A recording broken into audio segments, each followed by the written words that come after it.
Welcome one, welcome all, and welcome back to the Zero Gravity Gaming Gold League Week 6 games here between Killer Whales and Imperial Paradox. I am MXL, joined tonight by that says text, that is not text, that is Industrial. How are you doing tonight? Good, how are you? Struggling. I bet.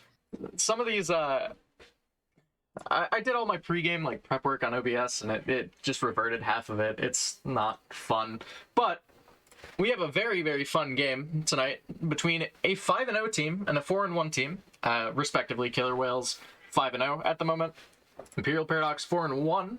Both teams looking to prove that they belong at the top of the table. With patch notes going through, they still are banning based off of the other people's picks and that kind of stuff. They aren't really worried about the patch notes looks like so far. But I am wondering. I did see that Cleo likes Soraka, and I really am curious to see Soraka, especially with the Grievous wounds getting, now that she also removes Grievous wounds with her ult. I am really terrified of that coming through. Yeah, we'll have to see. We are playing on 11.18. The patch did drop today. The biggest patch note that I would like to point out is that the Pentakill 3 skins all dropped. I want to see them. Use them. Would be very nice. Lulu. Oh, no. No. Please, no. Don't do this to me. First pick Lulu. First pick Lulu. Eh. Ugh. I don't know. It definitely was a lot of target bans in the first 3 bans, though, so it makes sense. Seraphine got taken off the table, and that was a good pick. Bran. Oh, my. All right, Killer Whales fighting with fire so far in this draft. Lulu, to anyone who knows me or plays League of Legends with me, knows that I permaban this champion at all times. Very infuriating to play against. We'll have to see how well it's utilized, but Brand locked in, potentially a mid support flex. I know a few people that do play at jungle. I don't know why that was where my brain went initially, but Varus also going to be locked in for the side of Killer Whales. I'm assuming that's going to Velos. It's a pretty staple Velos pick, even after the nerfs.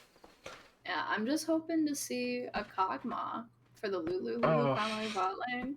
Oh, Twitch. Or Twitch. That's arguably even better. Twitch is a notorious pick for trucks here as well. Not too surprised to see that one picked up. AD buffs on the ultimate coming through on this patch as well. Very, very strong duo lane. You mentioned Kog'Maw. He got some buffs himself, but AP ratio buffs, I don't know if we'll see him too much in the bot lane.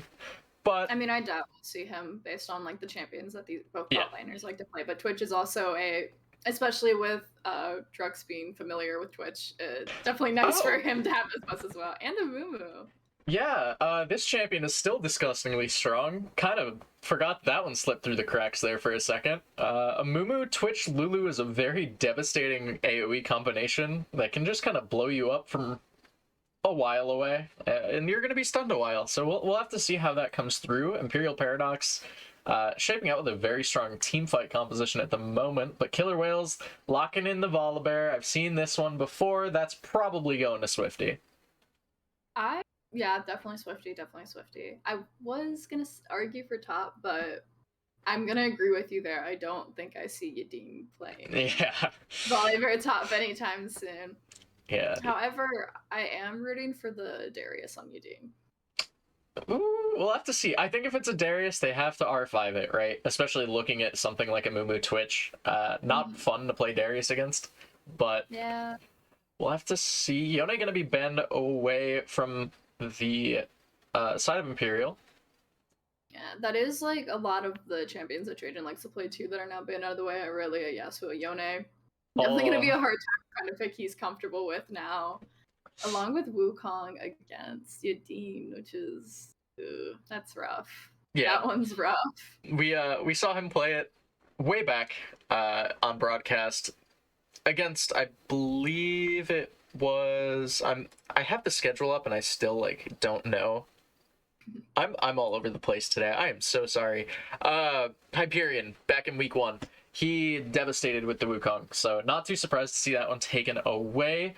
Shen going to be banned as well. Really like that ban when you're against something with a lot of stealth like the Twitch. Last ban coming through, hovering the Teemo, it's going to be the Akshan banned away.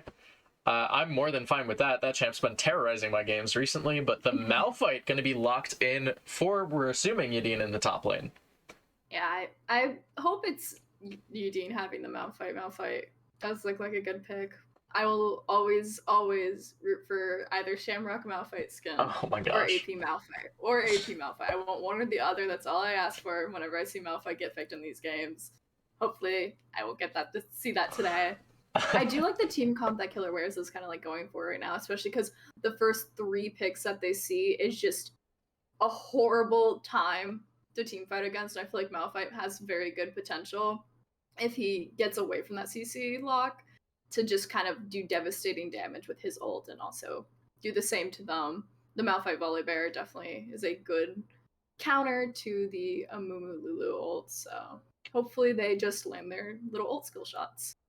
Yeah, we'll have to see. Orianna being hovered right now would really like this to be locked in. They're gonna pivot off to the Lissandra instead. Still fairly strong when paired with the Amumu, so not too upset by that one. But Gangplank gonna be locked in for Dolph in the top lane. What are your thoughts on the matchup there, the Gangplank into the Malphite? It's gonna be fine. It's gonna be fine. Everything's fine. I think Malphite's gonna win. I still think Yeah. Malphite's gonna win. However, looking at Imperial's comp, all I see is just press R, call it a day. I see Corky. you clapping for the Corky. I love this champion. I think he is so much fun to play. Not fun to play against. He does so much damage at like 1 or 2 items for no good reason. The package is super fun to use. It'll be interesting. I'm excited to see this. That does mean it's going to be the brand support into the Twitch Lulu. So I think Bran against the Twitch Lulu is very, very nice though, especially because Bran just does so much devastating damage with his burn. Fireboy, he lights things on fire. Lots of damage from that, especially if you build Leandries. A good way to kind of counter what Lulu and Twitch is all about, doing high damage. But if they're already getting poked out from Bran, then they might be a little bit more scared to go in. I think what concerns me the most though is compared to like Killer Wear's comp and Imperial's comp. Imperial does have that like an actual proper support compared to Killer Whales, which may or may not change the way that the game is played, especially because how big Lulu's shield get, especially when it's fully maxed. It's really, really disgusting and could definitely be a very big game changer. I do, and for Imperial wise, I feel like has a stronger team comp just because of all the press R comp. You get Moonmoot ult, you have the Gangplank, if someone tries to run away, you got Lissandra. Twitch also does a bunch of devastating damage, and if anyone gets too low, Lulu can ult them. It just seems like a very, very strong but safe comp. But it also depends on who gets ahead, which I do think Killer Whales might have the better early game, especially in the bot lane wise, because they have Varus for the poke along with Bran. Varus Q is very nice. However, I do think I see Lissandra winning mid lane.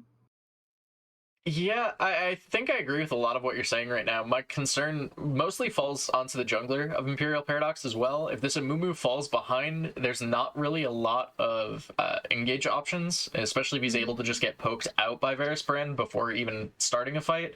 That Curse of the Sad Mummy, though, you layer the Cannon Barrage on top of it, you layer the Lissandra ultimate on top of it, and you have Twitch just spray and praying over the top of all of that. Oh, don't forget the Gangplank goal on top of it as well. Oh yeah, there's so much like damage that can come through if there's a good Amumuar coming out from the Imperial Paradox. But if it hits like 1 person, 2 people, Killer Whales might be able to turn it, especially just looking at the amount of poke they have. You have Brand, you have Varus, you have Corky, and then you have 2 beef balls just sitting there going, yeah, try to fight us, I dare you. It definitely does seem like, wow, Imperial No has the way. press R comp. What? Hold on. This has to swap, right? Velos is not playing Corky AD carry. Is he? I doubt. I rather have Corky. I think Corky mid is better against Lissandra than Varus mid against Lissandra too. Potentially. I mean, Varus has a little more range in the early stages, so has a little more ability to... the team over. Get out of here, Rambo. He has a little more ability to control the lane, but Yeah, I agree with you. I really hope it's Varus I bot. don't feel like Corky bot lane makes sense either against a Twitch Lulu. Yeah, well, we'll see. Velos, you're baiting me a little bit. Yeah, that. Okay, wait, they switch it. If Okay. they switch it again, if they switch it again, I'm gonna be so mad. They do. I'm literally staring at the loadout in fear that we're about to get a Varus mid lane. I'm not gonna be a happy camper about that. It just doesn't seem practical. It doesn't sound like a good idea. Varus mid on its own is fine. Into a Mumu Lissandra, probably not fine. Not fun. Yeah. I would not want that Lissandra to all of a sudden run at me. Well, 20 seconds have passed now, so this will be locked in. Corky mid, Varus AD carry. Thank you for not baiting me as hard as I thought you were going to. That almost broke my heart. Well, and this sets up that poke lane bot we were talking about, where if Twitch Lulu are able to survive, they'll be able to come out just fine in the lane. They'll be able to do Twitch Lulu things as the game goes later. But if Varus Brand generate an advantage, it could be very swingy towards the bottom half. I'm gonna say now. First gank will be bot lane. Yeah? First gank will be bot lane. Cannot tell you what's gonna happen after that, but I think that bot lane is definitely the lane to look at because both of these comps, if they get even like a little bit ahead, just dominate for the rest of the game. And I feel like that is the lane that we want to look at for sure. Well, if Industrial's wrong, you know who to blame. It wasn't me for once. With that said, we are going to take a short break before we hop into this first game of the best of 3 Imperial Paradox. Looking to technically upset Killer Whales here, but we are going to be right back after this.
Welcome back, everyone, to this first game of the best of three between Imperial Paradox and Killer Whales.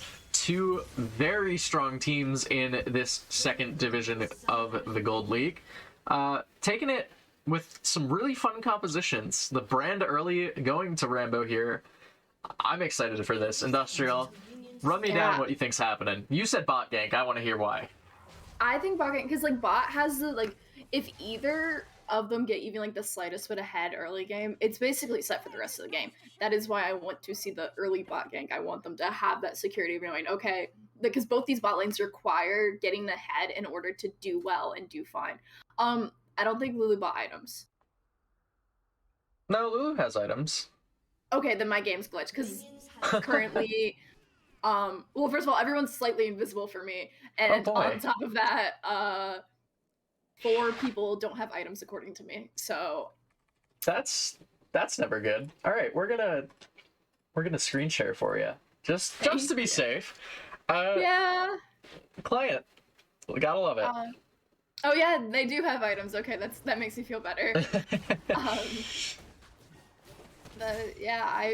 feel like top lane is also just gonna be left to their own devices, as top lane always is. Mid also has a lot of potential, but I just see bot lane being like the biggest, like, you need to go there, because when team fights happen, like, your Varus is going to deal your damage, your Bran is going to deal your damage, this Twitch is going to be massive if he has the opportunity to get ahead. You just need to give them that opportunity, and I'm hoping, because like whenever you like jungle and that kind of stuff, you either end up going top or bot for your first gank normally, at least in my eyes. So I'm hoping to see it more on bot. Also, you do think if you're going Shamrock Malphite. Yeah, my counterpoint to your jungle thing is you've never seen a Jarvan. I feel like so many times Jarvan will just level 2 mid gank. As the Jarvan who level 2 mid ganks, it's very interactive is what we'll say. Rambo, though, just abusing Cleo down in the bot side. Pillar Flame's gonna miss. Conflagration. I said in the pregame I wasn't gonna say it. Is going to be the second ability, though, for Rambo. So does not have the Seer quite yet, does not have that stun, but a little more reliable damage, as we can see from the Empowered E there. It's just a big game of, like, who can poke each other out the most, in a way. Like, Twitch with his little poison boys, Lulu with her Q, Bran just being Bran, and Varus Q. It's just a big game of poking each other out right now. And I think that's going to play a very, like, vital part later in the game, because as long as Twitch and Lulu keep getting poked out, they can't do massive damage. It's like a little bit of a security that it's Varus, Bran, bot lane, and I like that. You mentioned we were going to see some action bot early. Both junglers pathing topside right now, so looks like that's probably not going to be the case quite yet. Granted, not a gank per se, but both pathing up towards that top crab. I would also like to say that I'm very, very much known for making predictions and then being completely, utterly wrong.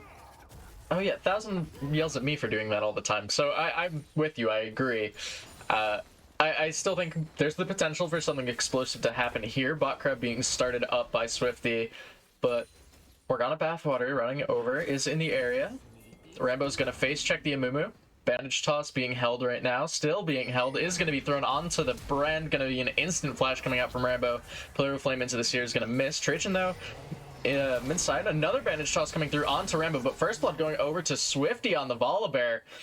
A little overzealous or over-aggressive from the side of Imperial Paradox. Oh, we also talked about how Volibear will end up getting a little bit more ahead if he gets, like, that head start that he needed, and that First Blood is definitely a very, very good head start for him. And I was somewhat right, it was bot lane, it just happened to be the bot river. Yeah. You see so I wasn't completely wrong. Fate's Outcome trying to just trade with trucks right now. Q coming through, the exhaust being burned by Cleo as well, but I'm not sure you're gonna win this one regardless, so the exhaust for basically nothing. Velos putting on a clinic with the Varus in the early game. Definitely lots of hope. I'm hoping they back soon. Oh. Little fight mid lane. Rajin getting hit up with that Corki Q. Yeah, Corki does a lot of damage, surprisingly. It is pretty mana intensive early on, but speaking of damage, bot lane, bandage toss onto Rambo once more, heal being popped by Velas here, flash forward from Trux. This should be the kill going over to the Twitch, but Fate's Outcome might be able to get the return trade. Actually goes for the flash, misses the E, will not be able to find it. That's going to be a second kill going over to the Twitch. Rather, Morgana Bathwater picking that one up, but 2 kills down in the bot lane in favor of Imperial Paradox. Bot lane is going to be your big deal this game. You cannot tell me otherwise. Oh no, for sure. And here comes the Swifty, cleanup. the flash into the stun, down onto Trux. Cleo's taken very low as well, but a few auto cancels from the Volibear will secure a safe passage for the Lulu. Teleport burned by Lieutenant Orange Juice as well, but still another kill going over to the side of Killer Whales here. Very aggressive early game thus far. Yeah, definitely. Cleo's still running.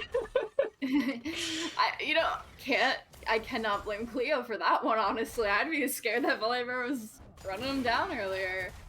Looks like a quick and easy dragon too, since bot lane did have to go ahead and run away while they could. Unstoppable force up on the top side. Dolph gonna be taken low.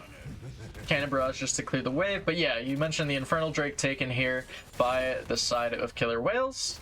So, feels a little good. Swifty up 14 CS right now in the jungle matchup, doing a decent amount of work in this early game. One thing I want to touch on though, and we mentioned it a little bit in draft, Mumu, I don't know if you want this fight. Swifty is 2 levels above. We'll see. Okay, I'm gonna mention it again. Poke comp for Killer Whales, something that can get pretty hard countered by these like heavy engage compositions that Imperial Paradox have drafted. You're looking at Brand, you're looking at Varus, you're looking at Corki, lots of long-range damage. I'm interested to see how that will pan out as the game goes later. Trux, though, doing about 3/4 of Fate's Outcome's health bar before just running away with the Lulu shield. Well, we talked about the poke comp and the press R comp. The issue we've seen now, though, is the only person, like, the people who need to be level 6 aren't level 6 yet. And a lot of ults seem to get popped on their own, but we are still super early in the lane phase, so I'm hoping that the synergy kind of comes through whenever big team fights happen. Everyone has their ults up, they're all ready to take this fight. That's how I see the game getting won, is through like those kind of pokes of making sure all your ults are up, you go in as together, and you back out together. You can't do things on your own. You kind of got to work together and communicate. And communication is always like a very big thing I value, especially in games like this, so I believe that both teams have communication. It's just depending on who's the best. The Seer, Pillar of Flame, Fate's Outcome picking up the kill on the bot side, but the spray and pray comes through into the Contaminate. Trux will pick up his second kill on the Twitch. Rambo trying to get out. Bandage Toss is gonna land, but here comes the Stormbringer. Rambo's gonna fall regardless. Teleport being channeled by Trajan here as well. So overall, seems to be going in favor of the side of Imperial Paradox. I would...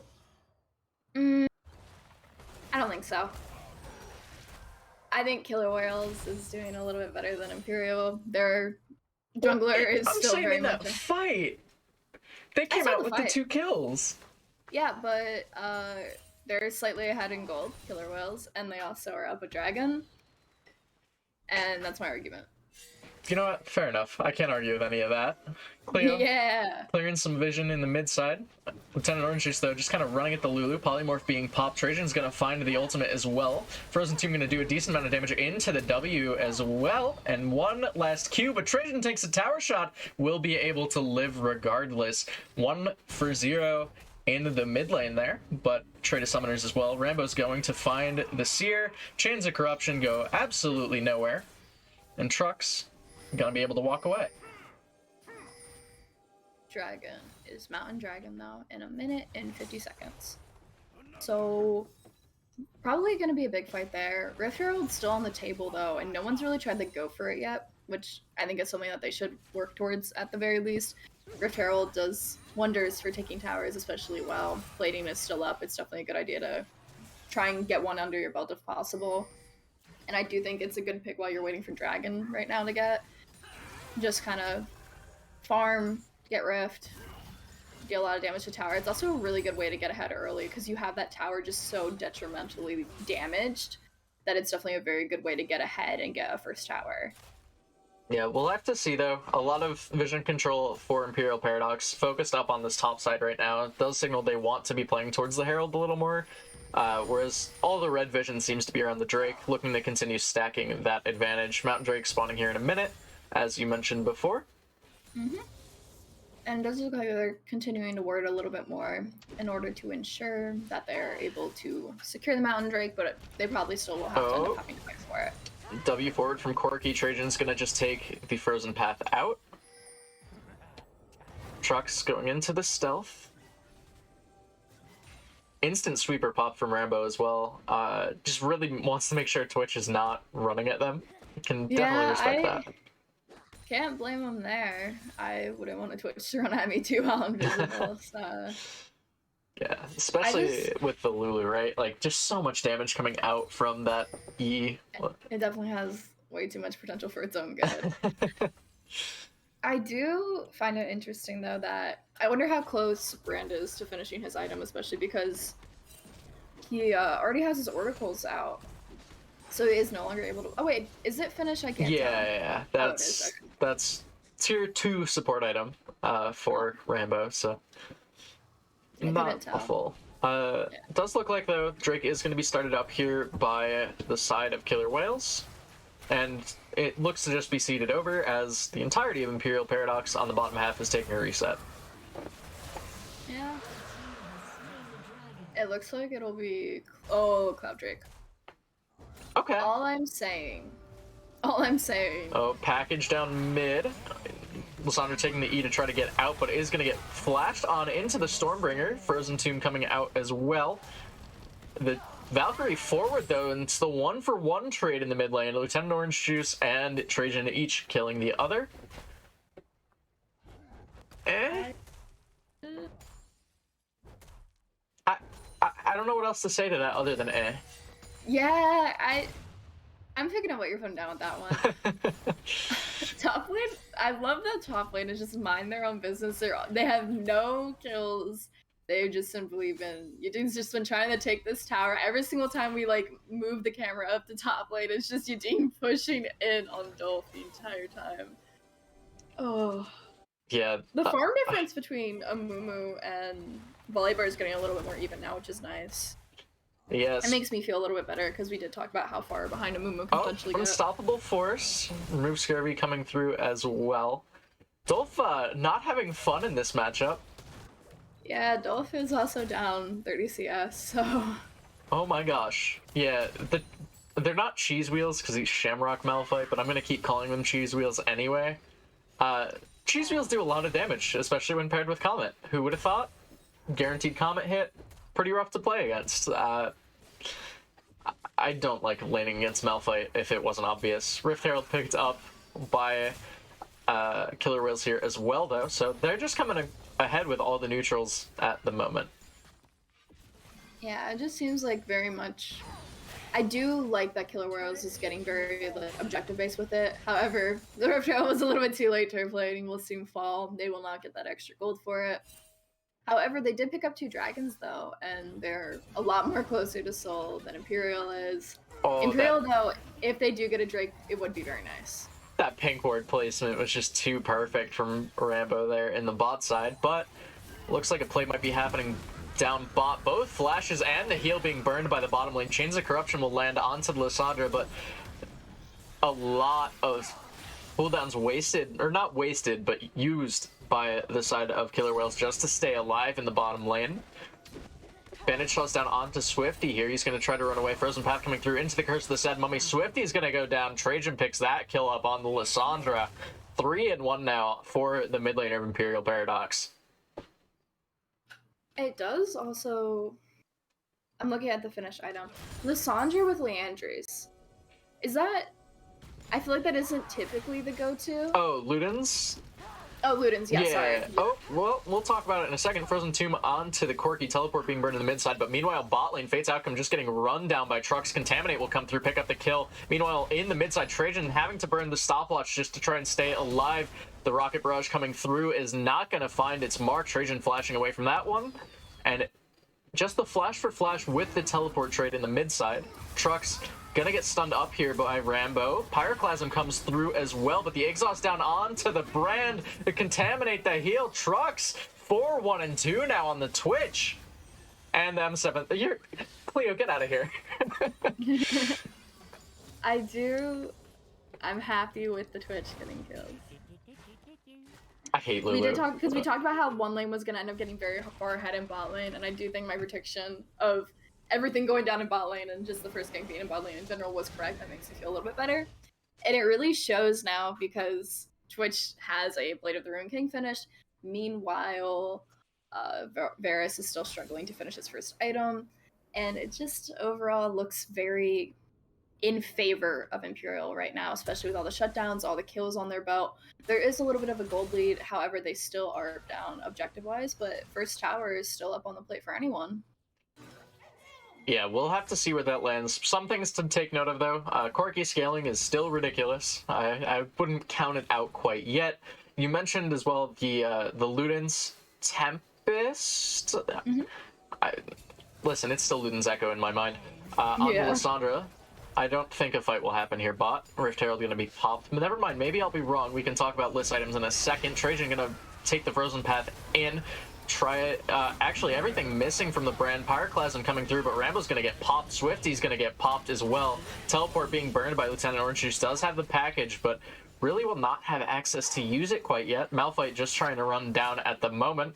Cloud Drake, though, should be going over to Imperial. Corki package down onto Lissandra. Trajan's going to burn the Frozen Tomb onto himself. Lieutenant Orange is going to be taken low. Shield Bow pop. That's not going to be enough. Wild Growth for Trajan will keep him alive. And the Cloud Drake and the fight going over to Imperial Paradox at the moment. One thing I don't know if I mentioned it earlier, but it's been in my head, is the thought of if Imperial ended up getting these Cloud Drakes, which does not sound like a good time for anyone, especially because there's such a big comp reliance on just pressing R and going ham. Cloud Drake to lower those old cooldowns is not going to be a good time, and it does look like Gangplank going down for that fight and teleporting was a little bit worth it for him to at least catch up in gold a bit. However, he will probably end up losing his top tower to it, unless Lissandra gets up there fast enough, which she may, because minions are down. Yeah, it would be another way for that top turret to fall. Lissandra, we're finally going to talk about it. Maybe. Nope, Trux is going to find Swifty in the jungle. Flash forward from the Volibear as well. Trux does have the flash, will pop it. Stormbringer being popped, but Swifty finding the solo kill onto the AD carry of Imperial Paradox. Very big shutdown for them. I am happy that Swifty was able to get that kill, just because we talked about also like how Swifty and Yadeen are both like the two people who are supposed to protect everyone else on Killer Whales. Like, their goal is to say, do you really want to ult into this, because we can ult you right back and it's going to hurt just as much. And just, like, Swifty, I honestly was a little bit worried with struggling with that, but... Lieutenant Orange just turning back for the trade is going to get exhausted up here. Trajan's still going to stay alive. He was out and then just decided to fight. Yeah. Rough. But I do like that Swifty was able to still kind of show, like, I'm still in this game, I'm still powerful, by getting that solo kill on Trux, along with getting the shutdown as well, which might help him and his team later on. Do you think we don't have time to talk about Lissandra's item? Yeah, we're gonna try to. I was about to just like blurt it out really fast and hope that it landed. You mentioned the Ludens on Lissandra. I think it's generally not seen too frequently, but you often see her with, what is it, Aftershock, I think people still run. Yeah, and she has Electrocute right now. Yeah, so the Electrocute just enhances the burst damage. Never mind. Trux, Spray and Pray, Swifty going to be taken low. Contaminate is not going to find a way in. Morgana Bathwater going to get tagged up. Pyroclasm coming through as well. Chains of Corruption just to try and disengage the fight, but that's 2 ults burned for just the 1. Lissandra taking the Frozen Path over into the Frozen Tomb. Killing spree for Trajan. At first I wasn't sure about the Ludens, but now I'm kind of happy with it, especially with the Electrocute. It's just for burst. That's all I wanted to say. Yeah. No, I do, especially with the high damage that Trajan has been dealing, and just being 4-1 as a whole, being able to just go in and take picks as needed and go travel anywhere as needed as well because of that. Item-wise, though, Everyone's finished their mythic, or at least has like a legendary item besides the supports. Yeah, first items have come through for both sides. Cleo does look to be opting into the locket, it looks like, for the Lulu. It's a solid buy. I don't see it too frequently, necessarily, mostly because solo queue Lulus like swear by Moonstone still. Also opted into the tier, which is not something I've seen a ton of. I'm I not do sure like about it you. though. Okay, tell me why. Do like it. Okay, so because tier Lulu, she presses a lot of buttons. That is her champ as a whole. Press button, help Twitch, get kill, win. And because of that, you press that button so much, and Lulu is honestly a little bit of a high mana cost champion, and as a result, it gets to be a pain in my ass when I play Lulu, or when anyone plays Lulu, when you run out of mana. So I do like the tier because it kind of reassures, like, hey, I'll have that mana. Potential dive in the top side, unstoppable force into the stun from Swifty. Trajan, though, does get the ultimate off. Stormbringer being popped, flash as well, but Swifty picks up the kill. The shutdown onto the Lissandra. And there's another tower. That's good. Those look like potential fight. Well, at least Dolph just taking a few turret shots, taking about half his HP from the Pyroclasm and the Pillar of Flame. My counterpoint to your tier argument is Bandle Glass Mirror exists, and that's why people like the Shurelias or Moonstone Lulu. Tier's fine, especially sometimes with Locket. The mana regen is just not good enough, though. Oh, yeah. I play Seraphine. I'm aware.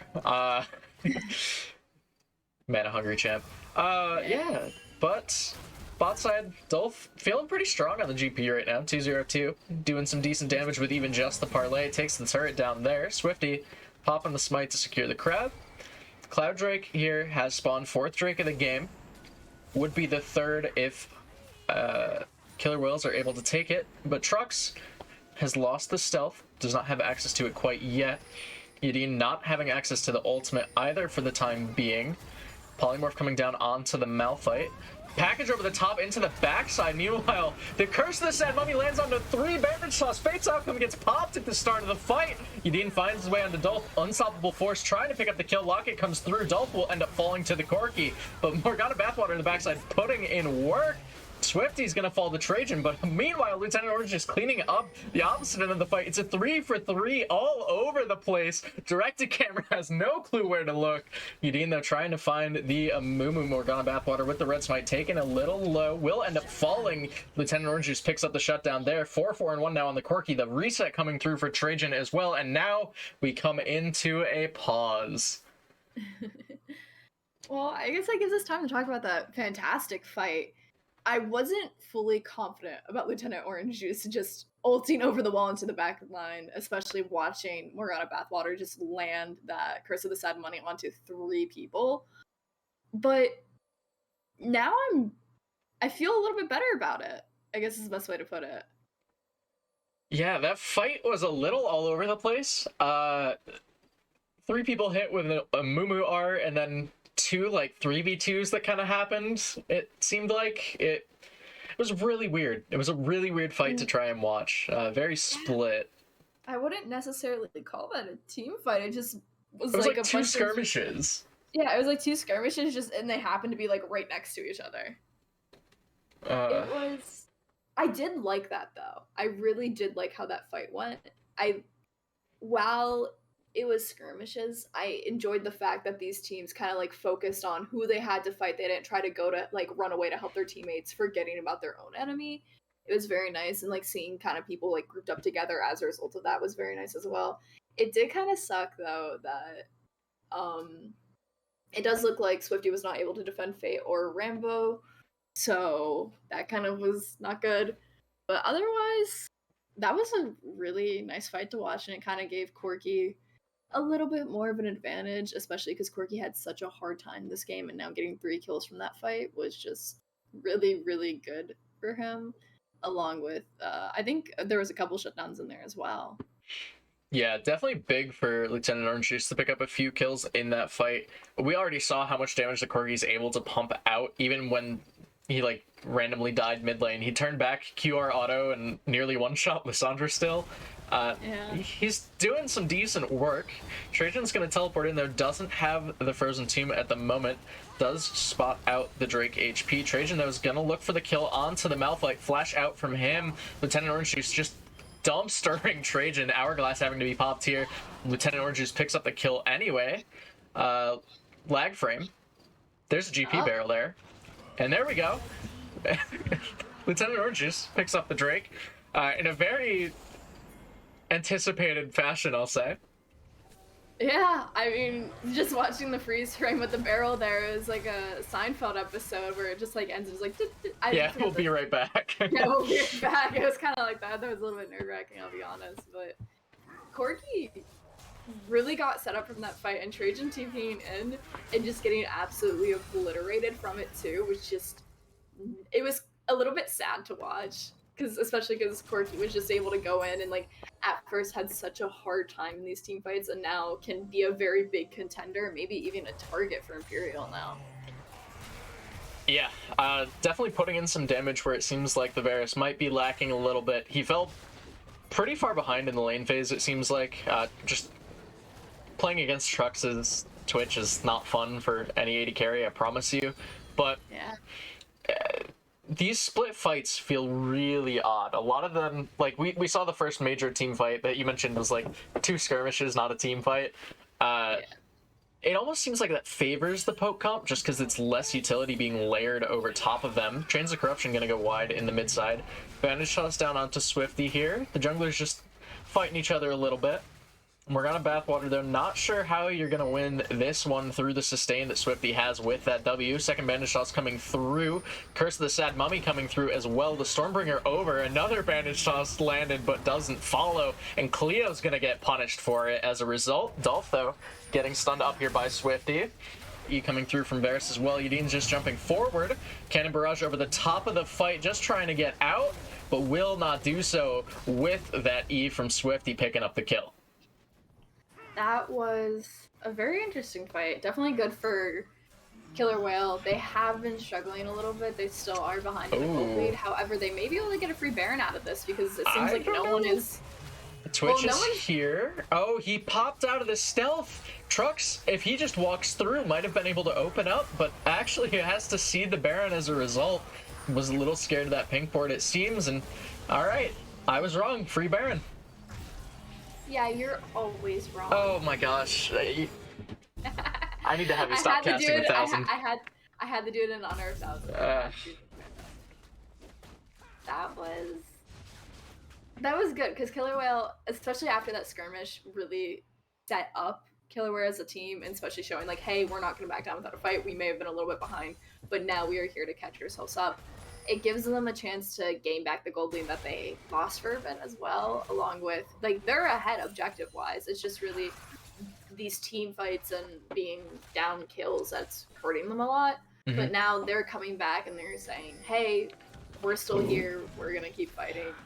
We refuse to end up being 5-1 by the end of the night. Yeah, the fight looks to be breaking out here in the mid side, though. Cleo just barely staying alive. Trux will pick up the kill onto Rambo, but Lieutenant Orange Juice just bursting down Lysandra Morgana Bathwater, only landing the one-man Curse of the Sad Mummy, and Fate's Outcome finally able to find a kill. Double kill for Lieutenant Orange Juice in the fight as well. Very big fight win for the side of Killer Whales.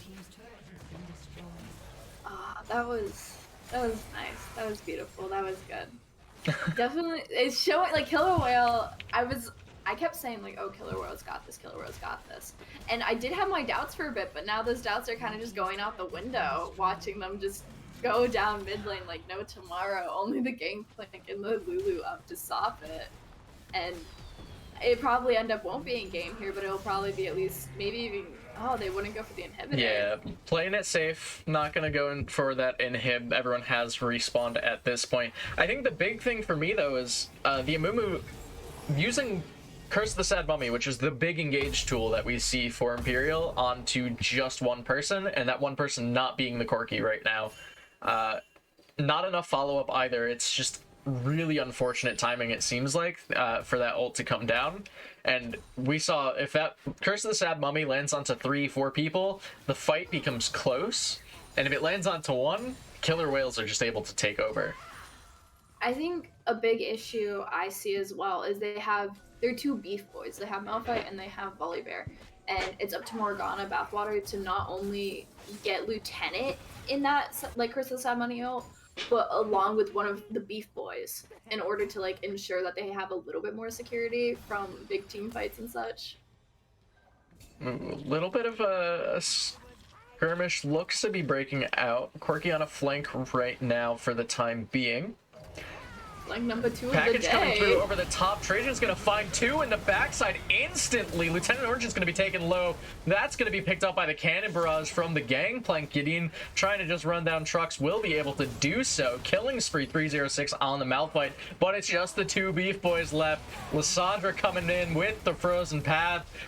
Oh, Trajan actually going to be taken very low, popping the hourglass to try and stay alive. Gideon will end up falling, maybe. Swifty picks up the kill onto Cleo. Finally, the Amumu picks up the kill. Swifty trying to find something back, and Mumu ends up falling, but Swifty, not long for this world, will end up falling as well. Sidesteps everything, but doesn't matter. Ace coming through for Imperial Paradox. At least that was... I'm looking at ways to improve, like, for both teams, in a way.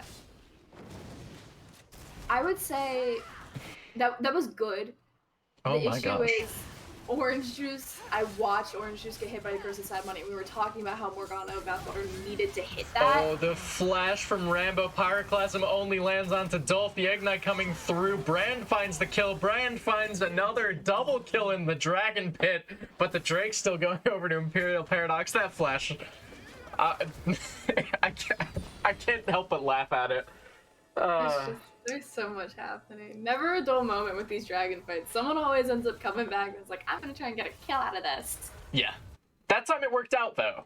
It looked like he wanted the Drake, didn't get the Drake, but 2 kills is a decent consolation prize. It's a good compromise. Ugh.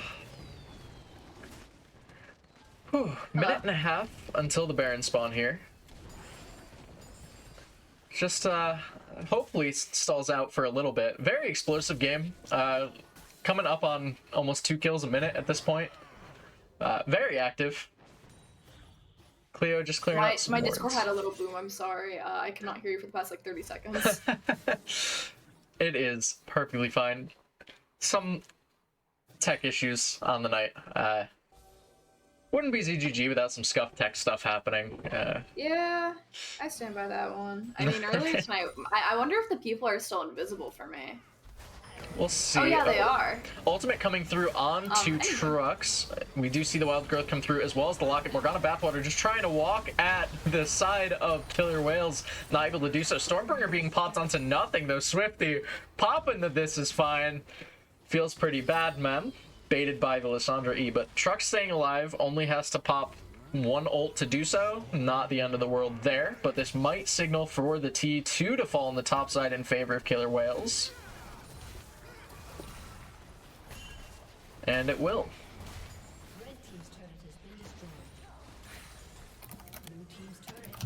Traded though with the T1 in the mid side, so feeling pretty alright there. At least getting something back as a result. Baron spawned, however. Morgana Bathwater gonna run into Rambo, get tagged up by the ultimate, but the Curse of the Set bumping down onto 3! Lieutenant Orange Juice, though, barely able to stay alive. Fate's Outcome will end up falling to the Cannon Barrage. Stasis being popped by Trajan. Will end up falling regardless, but Trux finds the kill. The ult from Malphite going wide onto the Twitch. Swifty will find the kill regardless. Cleo gonna be taken low, gonna pop the exhaust, but will fall regardless. 2 for 4 in favor of Killer Whales, and that's gonna signal the Baron.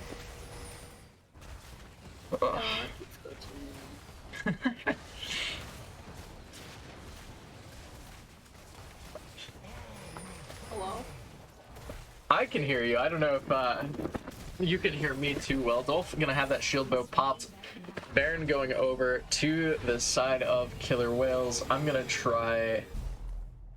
We'll try this and see. Maybe this helps. Okay, I can hear you now. I couldn't hear you for a bit. Yeah, alright. Screen share jank.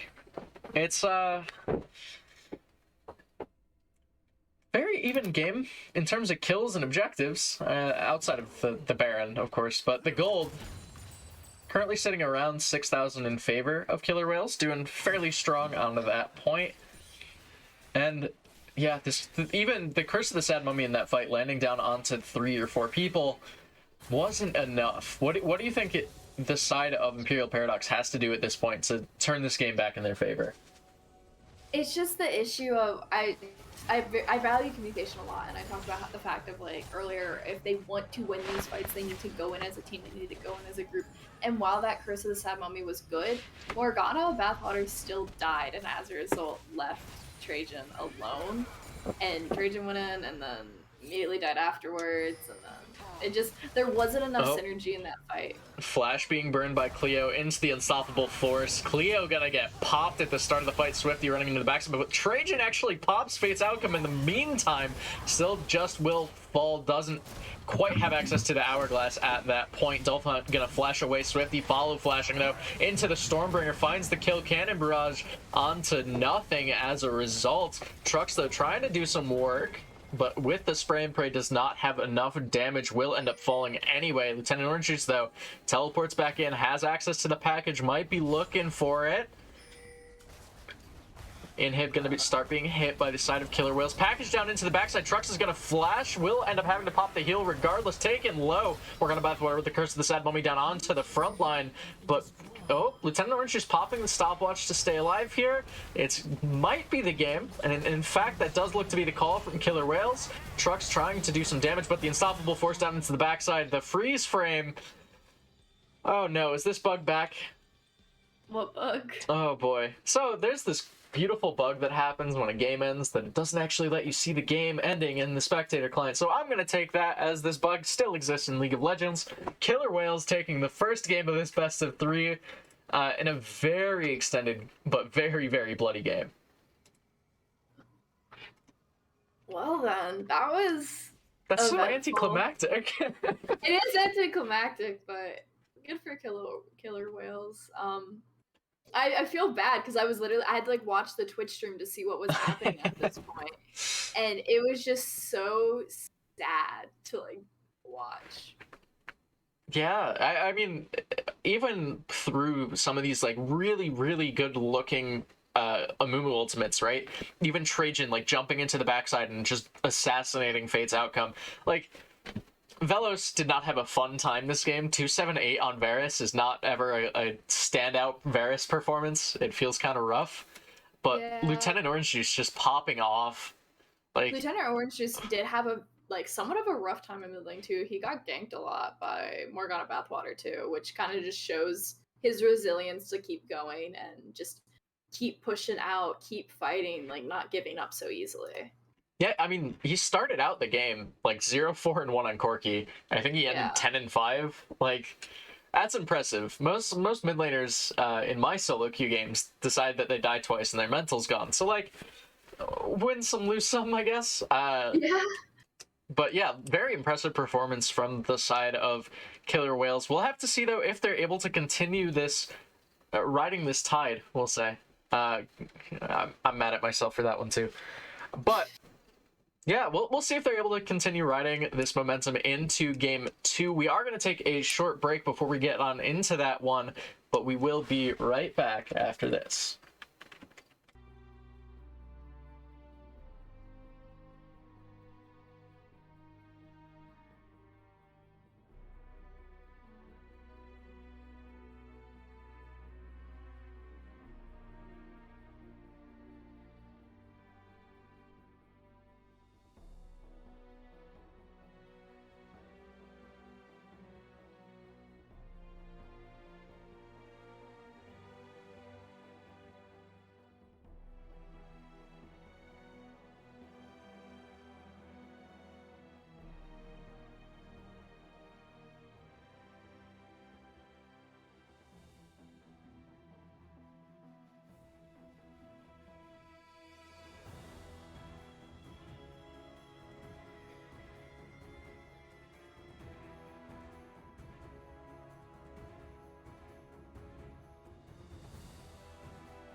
era of metal has begun, and metal shall prevail.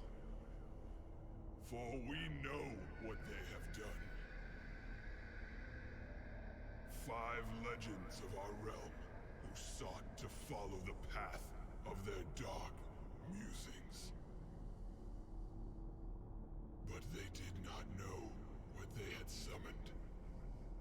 Pentakill. To these creatures, there is but one thing left to do.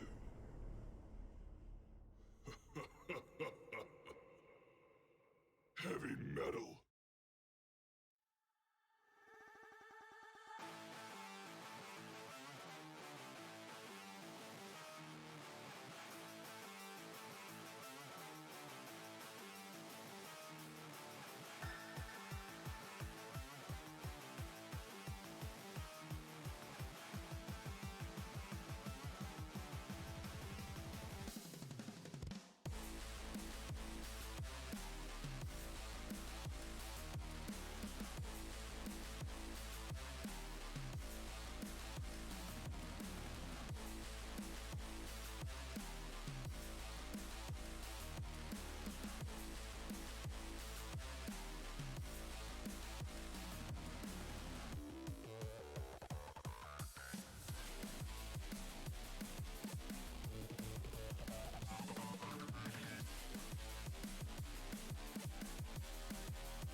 Welcome back, everyone, to game number 2 between Killer Whales and Imperial Paradox. I'll cast Dolphin support. Oh boy. My co-caster's internet died, so we're going to be running the solo cast here for game 2. We'll see what the status is for game 3 if it is required. But oh, might have to remake the pick ban here.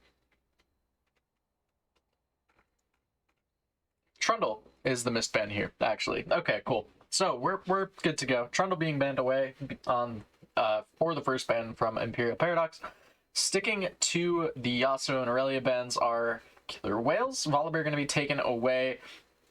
First time I've seen this champ banned away from Swifty, at least in the games we've casted, as that was his 3rd Volibear game on broadcast, so we will have to see a new champion for Swifty. Ornn going to be banned away by Killer Whales, though. Definitely like this ban, especially against Hunter, who is now subbing in for top lane. Very strong and very experienced on the pick. Makes sense to me. Lucian going to be banned away as well. Very, very strong AD carry on the patch, so that definitely makes sense as well. And Seraphine going to be the first pick here. A very, very fun pickup, and something we've seen Lieutenant Orange Juice flex before. Interested to see what the response from Imperial is going to be as well. We will have to see. Just a second before that's going to be locked in. But Nami, having received some buffs in the recent past, going to be locked in here as well, potentially as the matchup into the Seraphine, although, again, Killer Whales haven't been known to flex the pick.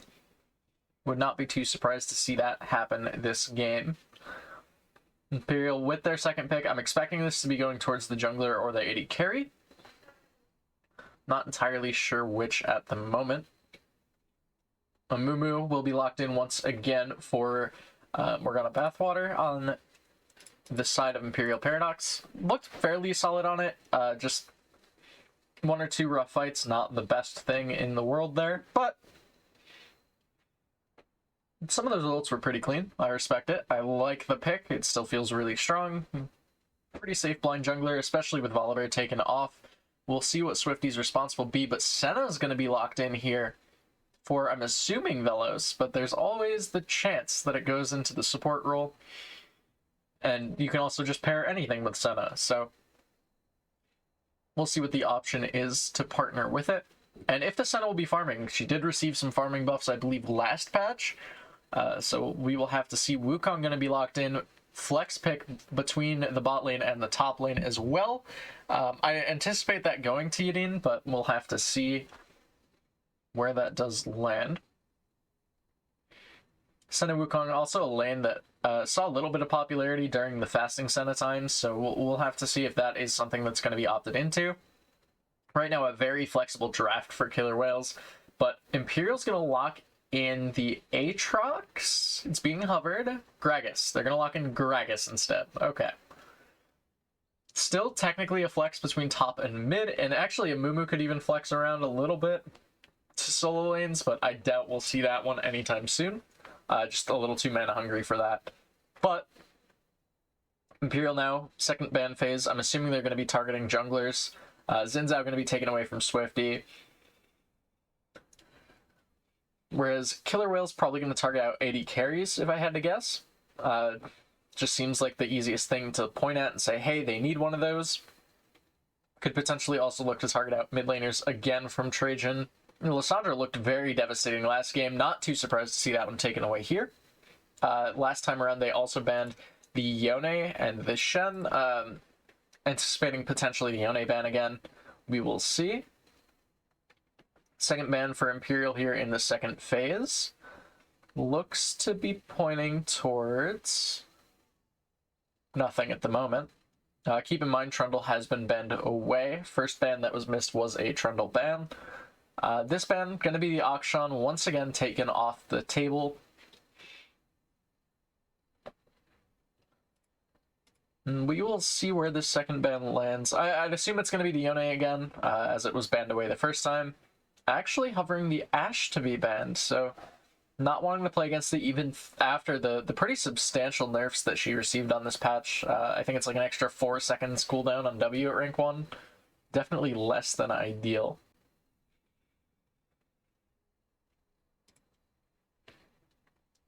With that ban, will lead to Imperial picking up what I'm going to assume is going to be an AD carry and trying to hold the mid counter pick. It could potentially look to just lock the Yone early, though. It is still open for Trajan. 5 seconds left on that pick as well. And it looks like the call is going to be the AD carry. Ezreal being hovered. Ezreal going to be locked in. Decent pick into what Killer Whales has drafted thus far. It has a lot of sustain or survivability, I think is how I'd phrase that, especially against things like the Wukong Seraphine. Very easy to dodge out from everything Seraphine does. It's all line skill shots. So makes sense. It feels pretty good here. Jarvan, though, for Swifty, it looks like, is gonna be the pickup. A jungler that I have not seen a ton of as of late, but did get dumpstered by one in solo queue today, so it happens.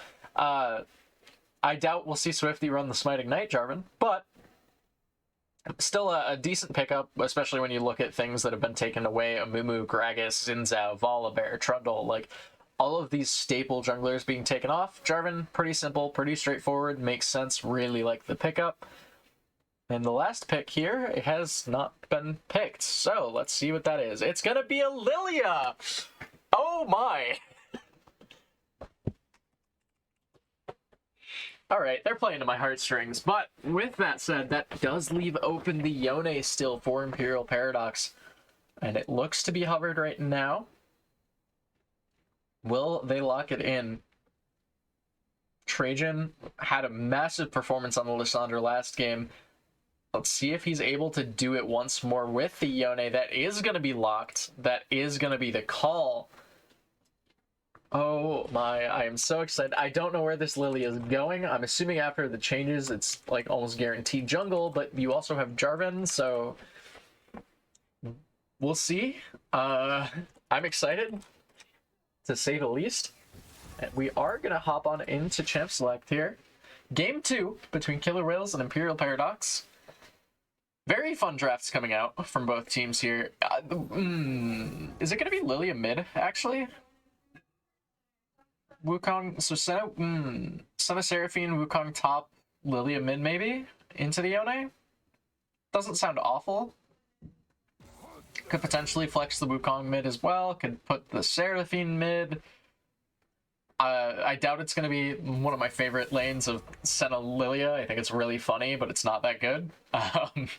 We'll have to see where all these picks land. I think looking over at Imperial Paradox, it's a little more straightforward what their comp's going to be. You look at things like a Mumu Gragas, that's probably going to be jungle and top respectively. Yone almost certainly mid lane. Ezreal Nami is definitely the bot lane. We'll have to see how that all pans out. I'm excited though. Both of these teams once again opting into a very explosive teamfight compositions. We were looking at the things like Wukong, Seraphine, Jarvan, Lilia, just a lot of AoE utility in teamfight. Senna being able to pump out damage over the top of it as well. On the other side, Gragas with the cask, a lot of setup. A Mumu, Curse of the Sad Mummy, we saw it last game, a lot of setup. Even if it didn't pan out in the last one, just the amount of CC that this Mumu was able to put out was insane. Yone able to follow up very effectively as well. They're putting Lilia jungle. Where's the Jarvan? Is it Senna J4 bot? No way. Okay, this is a wild game if this is actually what's happening. We'll see. They still have a lot of time to like swap things around as well, so I'm not too worried one way or the other. But yeah, I mean, Ezreal Nami as well, just a poke lane, a lot of security, a lot of safety, just making sure that they're not really going to be susceptible to dying in the lane too effectively. Nami being a little less safe than the Ezreal in that sense might have a little bit of trouble, but we will have to see. Right now, Senna Jarvan does look to be the bot lane. Not sure how I feel about the Jarvan into a Nami, just because Jarvan known for a little more poke. Nami a little bit better at sustaining through lane phase. No way. No, don't do this to me. You can't. This makes the most sense. Like, this composition that they have now checks out the most to me. The Lilia mid, the Senna Seraphine bot lane. And it looks like right now, Fate's Outcome gonna be probably rocking the support Senna, or the fasting Senna as people will still call it. Seraphine gonna be farming for Rambo. And it looks to be locked in. So Lieutenant Orange Juice picking up the Lilia mid into the Trajan Yone as well. Very excited to see what's going to happen between these two compositions. Again, very big team fight tools coming out from both sides. I think this is going to be a banger of a game too. And we will see if Killer Whales is able to take it, or if Imperial Paradox will force a game 3. We're going to take a short break here before we get on into game 2 between these two teams. We'll be right back after this.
Welcome back, everyone, to Game 2 between Killer Whales and Imperial Paradox. Killer Whales taking a very explosive, very active Game 1 between these two teams, and looking to close it out in a 2-0 fashion, making sure that they make their mark as one of the best teams in the league still. Currently sitting 5-0. Imperial Paradox sitting 4-1 at the moment. Gideon just having some fun up in the top try brush. And realizing now I have to change a few things on the broadcast end again. Perfect. Fate's outcome does find the...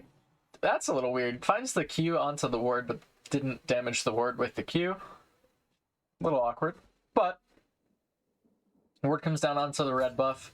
So Imperial will know where this Jarvan is starting. Swifty's pathing should be spotted out. Should not be able to go for the cheese level 2 gank on the Jarvan, something that we were discussing a little bit in the last game.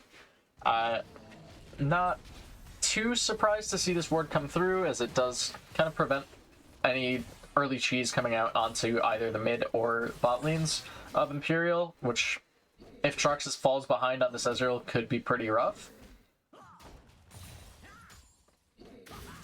You're just enjoying the Nimbus Strike forward, the attack speed you get from that, the Conqueror being popped here as well. Hunter are going to be taken pretty low as a result.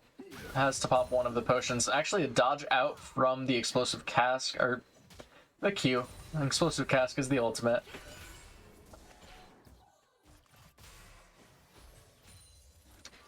Meanwhile, on the bot side, Fate's outcome actually will end up farming on the Senna, so it is going to be farming Senna, something I haven't seen a ton of in recent times, but has gotten a buff as of late, so not too bad. Got some better soul drops from minions, so is a little more playable now.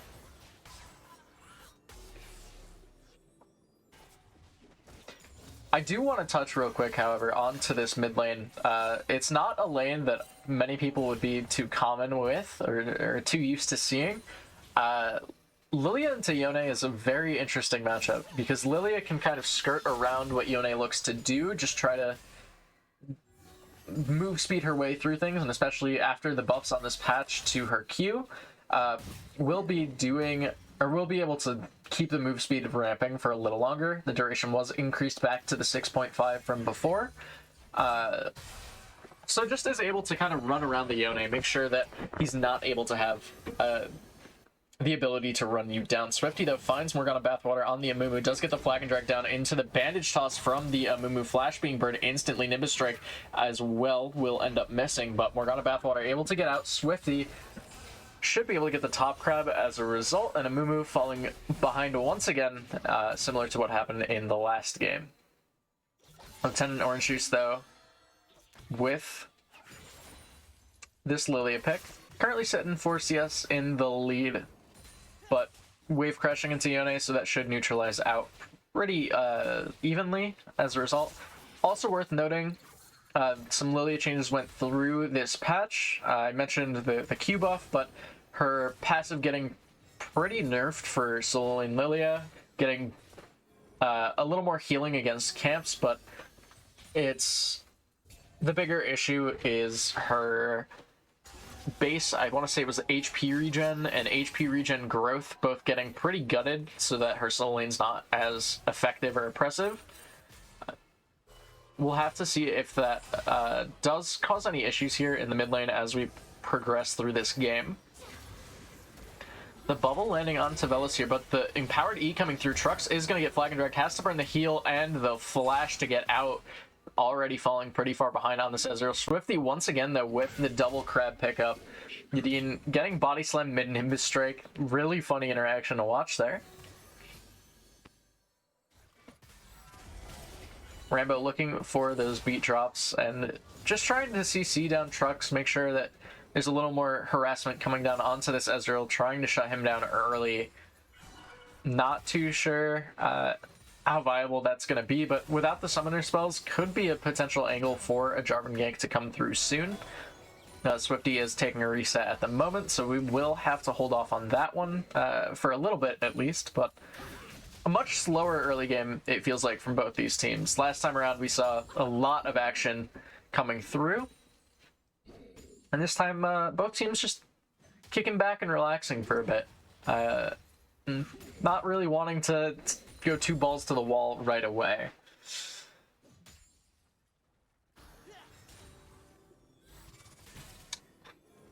Spellflux landing down onto Fate's outcome there on the bot side as well. So the poke lane starting to come to fruition a little bit for the bot side of Imperial Paradox, just trying to sustain through, sit back, relax, make sure your Ezreal's not like actively running it. Bubble's gonna go wide here. Cleo's gonna be taken relatively low, but does have the ebb and flow. We do see the Cyclone coming through from Udine as well. Hunter going to be taken very low. Does have the flash to get out. Flash coming through from Udine as well into the Nimbus Strike. He's going to get slowed up by the barrel. He'll end up falling. First blood to Hunter on the Gragas. Here comes the Sealed Fate as well, and Lieutenant Orange Juice popping the sleep. Trajan, though, going to be taken low. Exhaust being burned as well. Trajan's going to be able to find his way out, but Teleport coming back in from Hunter. Bandage Toss lands onto the Lilia once more. Lieutenant Orange Juice just trying to get out. The Bowling Ball coming through. Hunter gonna get the body slam into the W.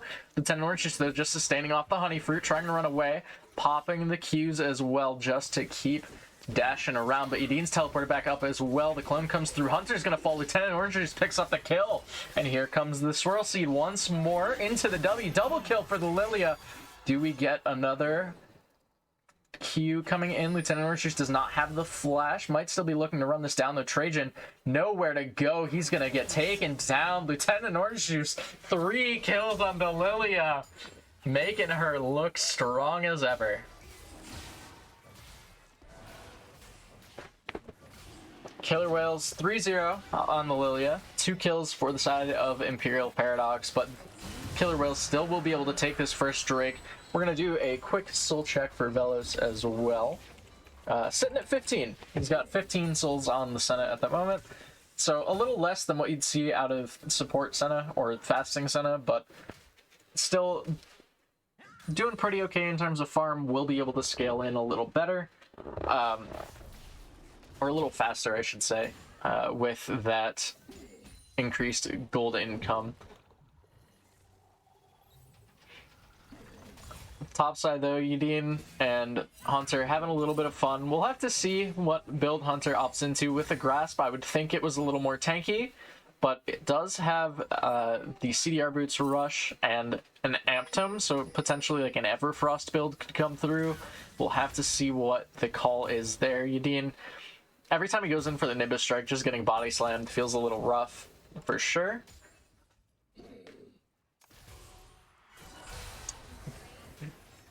Bot side, Trucks and Velos just sitting even on farm. Swirl Seed landing onto Trajan in the mid side. And Lieutenant Orange is just putting in work. We do see the E coming through into the Q3 from Trajan, but he is now just a level down, but was 2 levels down for a bit, taking to about a quarter of his health bar. Lieutenant Orange Juice does not quite have access to that Lilting Lullaby at the moment. Hunter gonna bop the body slam. Cyclone's coming through. Lieutenant Orange Juice, though, gonna get hit by the Sealed Fate into the Curse of the Sad Mummy. The Senna ult coming over the top of the tower shot will find the kill. Morgana Bathwater picking up the shutdown onto the Lilia in the mid lane. True Shot Barrage thrown up there as well, just for good measure, but very good response coming out from Imperial Paradox, punishing the over-aggression from Lieutenant Orange Juice. And now Rambo trying to find some damage coming through with those Qs.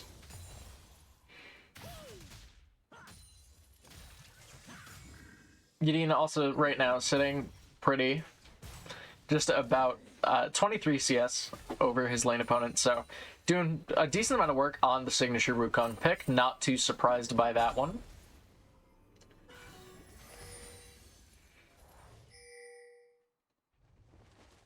It does look to be the call, though, for the side of Killer Whales to start up the Rift Herald here. A little bit earlier than last game as well. Really like this idea, or this call. Truck's going to be tagged up by the E. Bubble landing down onto the Senna, but nothing more will come of that. Swifty gets spotted out by the Amumu. Lieutenant Orange Juice with the Qs, just doing a little bit of damage in the mid side. Trucks, though, Arcane shifting forward, is able to run away. And alright, this is not a Lilia build I've seen in a while, but this does look to be the Riftmaker Lilia, something that is fairly effective against tankier compositions. But I don't know, I still just like Liandry's a little more. Granted, I have not been experimenting with Lilia builds too much recently, as much as I probably should be. Love the champ, think she's super fun, but just the double dot feels really strong. We do see the explosive cask. Actually, Swifty getting punished for the Rift Herald charge. Hunter pulling out the moves with the Gragas. A very big kill in the top lane. The Rift Herald will get some plates, but the kill going over to this Gragas will feel a little rough going forward for Yadin.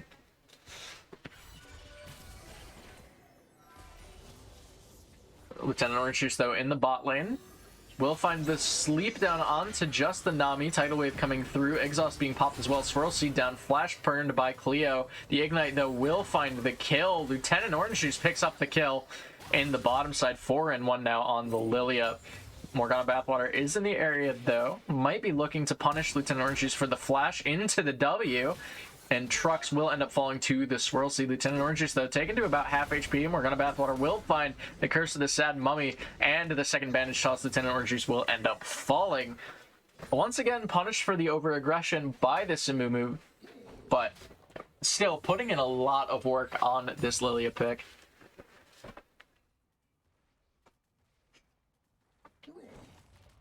Top side, just sitting back and relaxing once more.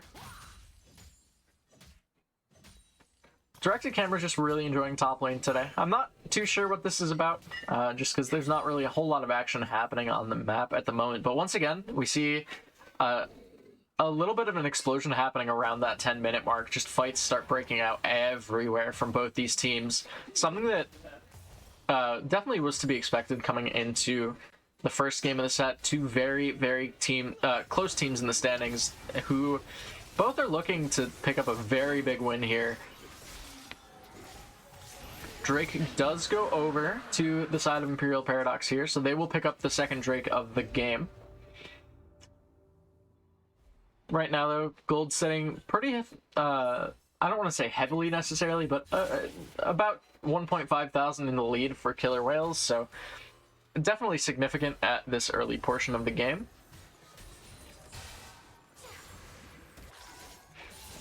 Lieutenant Orange Juice, though, now actually behind an XP to Trajan, which is not what you want to see when you got such an early advantage with the Lilia. However, does have access to those Sorcerer Shoes, and almost finished with the Riftmaker, so we'll be able to deal out a little more damage. And the big thing with the Lilia solo lane builds that concerns me when it comes to seeing Riftmaker is the lack of mana. Lieutenant Orange Juice, recognizing that, does have the tier, about 2/3 of the way stacked with that, so we'll be able to do a little, be able to sustain mana pool in fights a little bit more effectively, even with Presence of Mind, I believe, being run there. I would hope being run there. We'll have to see.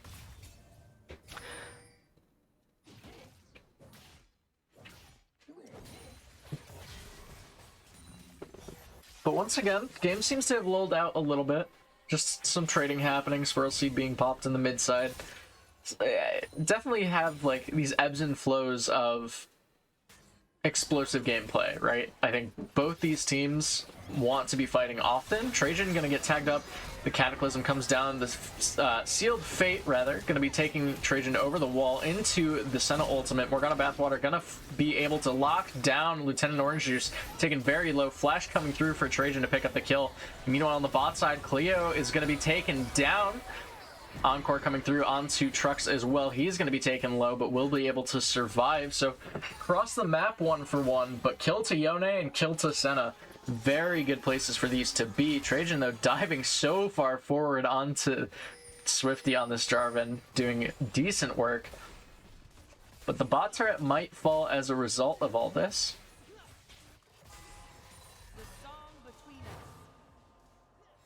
Oh, they actually choose to back off, so this might actually be the mid turret falling first in favor of Imperial Paradox.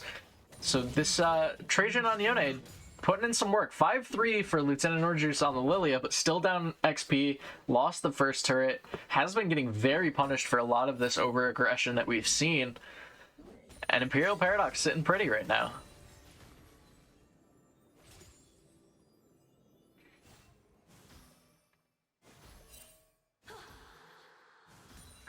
Two minutes until we see the Cloud Drake spawning as well. Rift Herald spawning within the next minute, so potential for a fight to break out around that top side. Lieutenant Orange is just taking over to that level 11, so we'll have 2 points into the ultimate.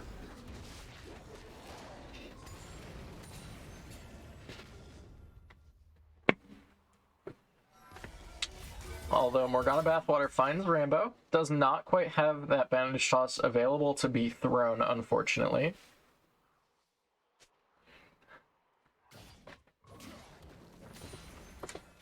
Swifty just clearing out some camps for the time being as well.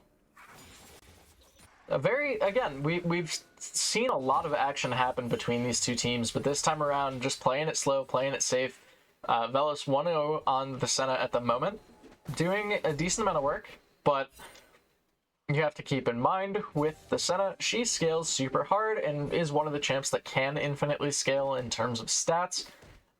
We'll have to see how effective he's able to be on this pick. Trajan, though, finding the Q3. The bubble onto Fate's outcome will not land. Trucks gonna be doing some decent damage. The tidal wave being popped as well into the True Shot barrage. Trucks picks up the kill. Meanwhile, on the top side, Cyclone burned, and we see the explosive cast come out, but Gideon picks up the kill regardless.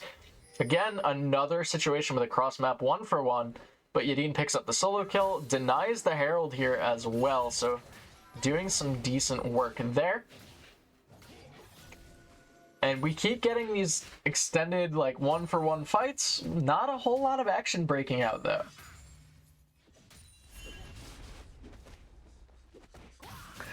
Morgana Bathwater and Yadin. Amumu just in a very strong spot at the moment, feeling really, really good in this game.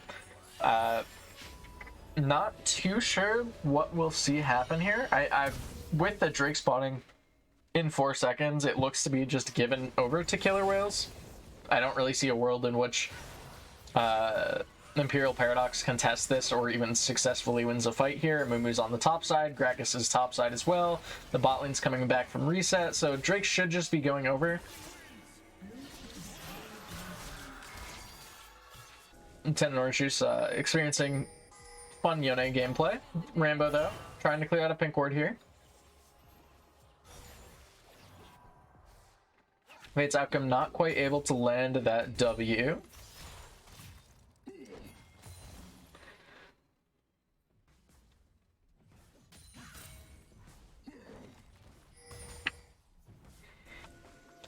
Rambo finding Ezreal here. Truck's going to be tagged up by that beat drop, but not much more will come of that. Trajan with the Rift Herald running towards bot side does have access to the Sealed Fate. Morgana Bathwater with that ultimate as well in the area. Yadin, though, trading up in the top side.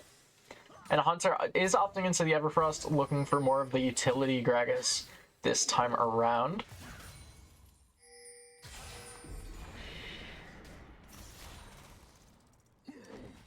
Herald popped in the bot side here for Imperial Paradox, trying to push down for this tier 1 turret down there.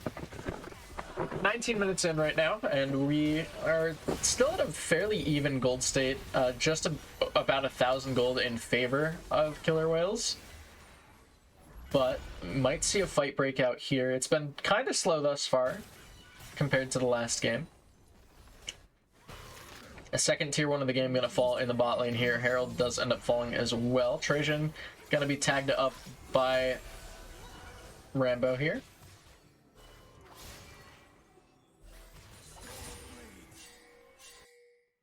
Lilia in the area, however. Yadin does find the Nimbus Drake. The body slam comes through from Hunter regardless.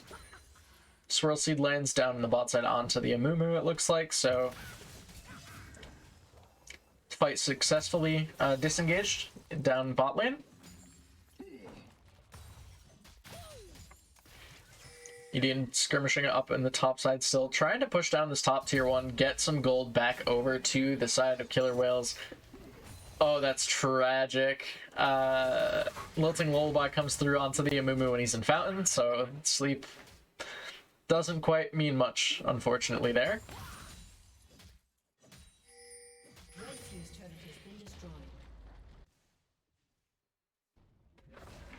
Bot tier 1 does end up falling, though, for Killer Whales, so feeling pretty comfortable right now. Getting a little more gold in their pockets, extending their gold lead back to about 1.3 thousand now.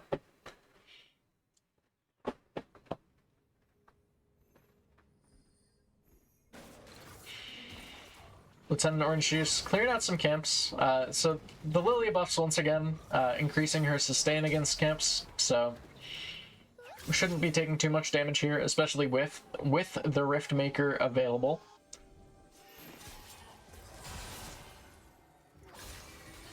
Trajan eating forward into the flash, into the sealed Fate. Fate's outcome gonna be taken down and just blasted through by this Yone. 2-1-2 now for Trajan after coming into a lane with a 3-0 Lilia, so doing a decent amount of work there. Trux, though, is going to just Arcane Shift away. Swifty going to pick up the Scuttle Crab in the meantime. Morgana Bathwater no longer at that XP lead.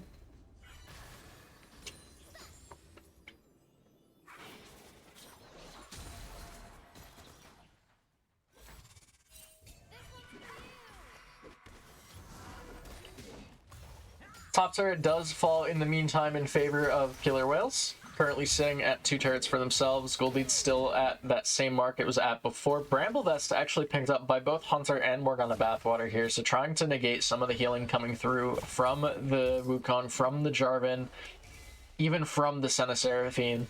A very, very big purchase here for both these champions. Morgana Bathwater might be looking for a fight, though.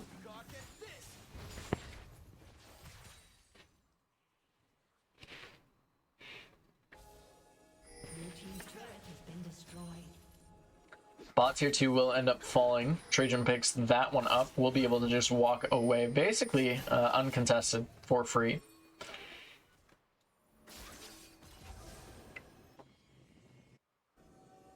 Lieutenant Orange Juice on the flank, but it looks like the side of Imperial Paradox might be looking for the collapse down onto the Wukong.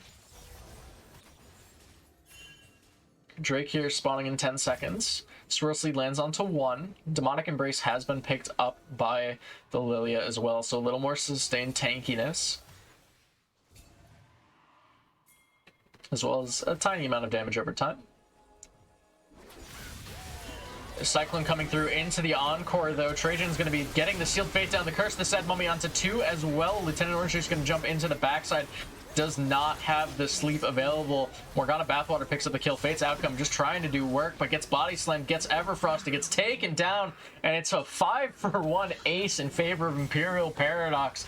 Only the Yone falls, but the Drake going over, and the fight. Big, big, big pickup from this red side team, and they might be able to even transition this straight into the Baron. Definitely sitting in a much more favorable spot after both that fight, and just compared to last game. Trux on the Ezreal 1-1-5. Yone for Trajan 3-2-5. They're not going to go for the Baron. Definitely safer not to. I agree with this. Looked like they were all posturing for it, which concerned me a little bit, but yeah, definitely seems like a much, much more cohesive composition coming through for this team, especially off of the back of Trajan on this Yone, just putting in a ton of work.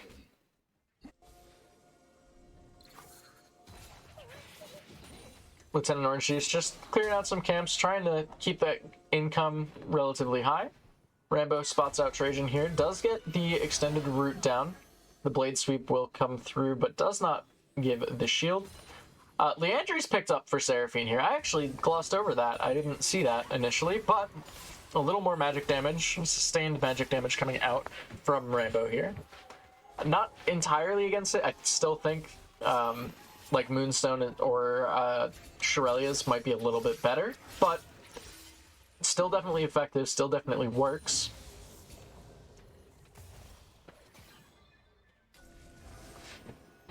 Swirl Seed coming through the river. does look to have landed on Trajan. We do not see the Lilting Lullaby coming through, though. And Yadin just pushing out the bot side for the time being.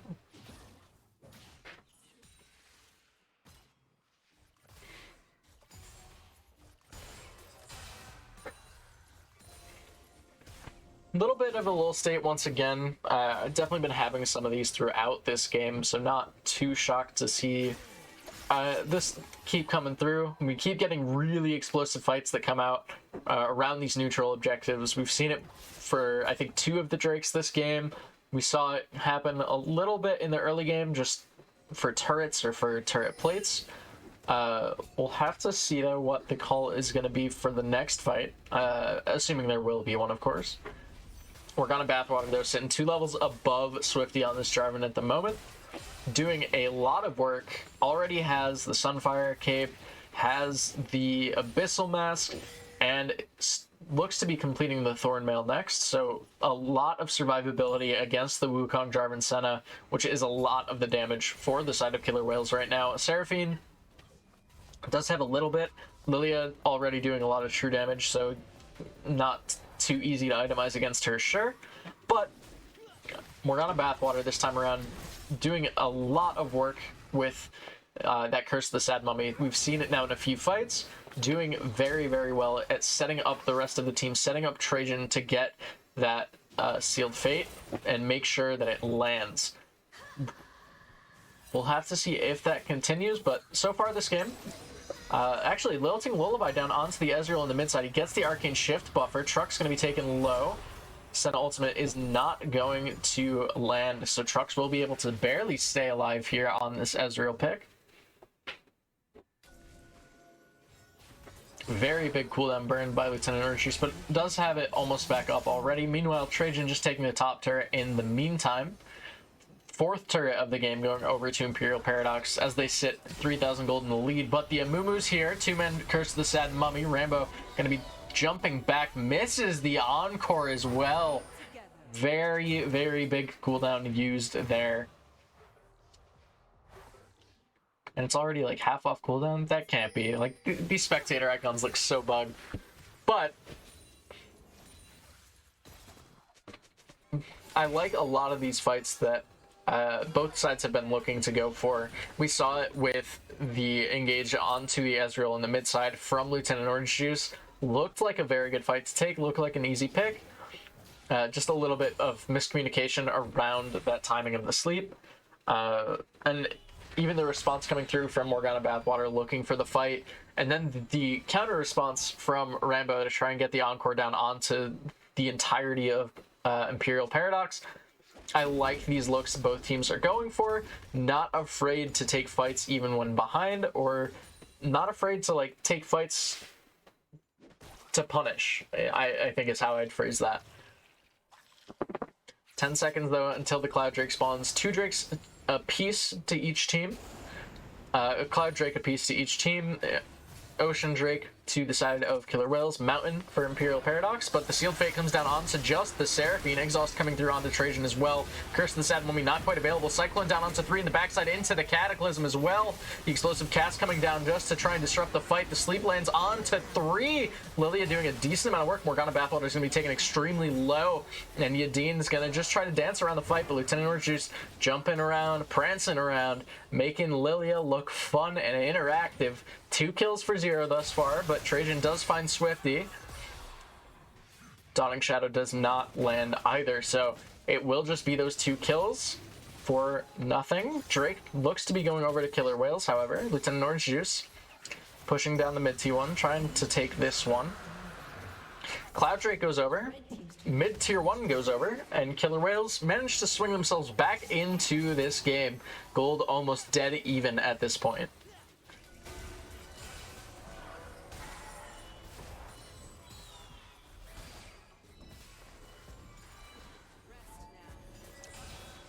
Taking a quick look down again, it is just the Everfrost into the tank Gragas, so definitely like the idea behind this, just trying to keep people locked down, trying to just CC people, keep them slowed, make sure Lily's not able to keep running around. Yone sitting on the 2-item power spike, doing decent work on the pick at the moment. Morgana Bathwater running it back on the Amumu, putting in decent effort here.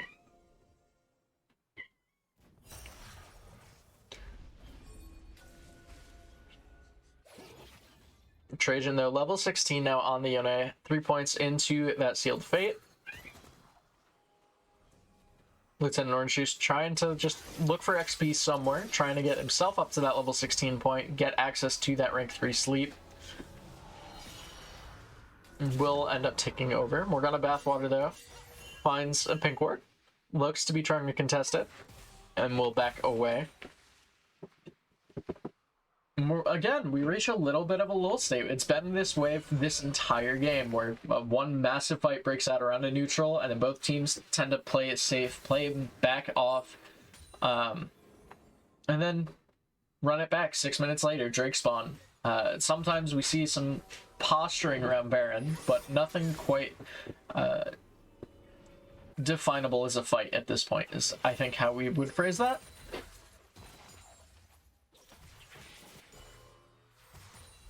Lieutenant Orange Juice, though, just running around on the Lilia.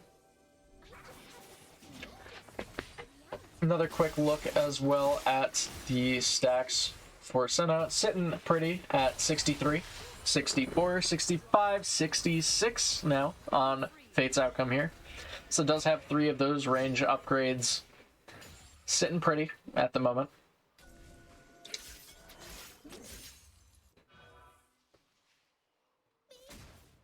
With that said, it does look like we're posturing for a potential fight around this Baron pit once again. Lieutenant Orange is just trying to take the blue buff first.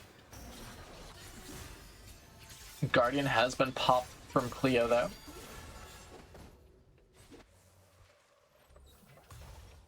Trajan walking into that river bush, just clearing out the pink ward. Morgana Bathwater with the sweeper trying to walk forward. Does spot out Swifty. Bandage toss comes through. Sealed Fate coming through as well. Swifty's going to get canceled out of the flag and drag. Picking off the jungler. Baron up. Baron looks to be the call. Lieutenant Orange Juice just trying to dance around the fight for the time being. Trajan looking for the Lilia potentially. Pink ward coming down into the bush just to dissuade any fight. Baron does not look to be the call here, however. Trajan does spot out the Lilia. Ultimate coming through. Does actually get cleansed by the pullback from the Yone E. And Yadin does get tagged up by the bandage toss. Ooh, the Dawning Shadow over the top as well. Very large cooldown burned when it already looked like Imperial was backing away. And that will signal the Baron to be started here. Imperial Paradox just trying to shred this one down. Killer Whales doesn't seem to recognize that this is happening, and this will just be the free Baron.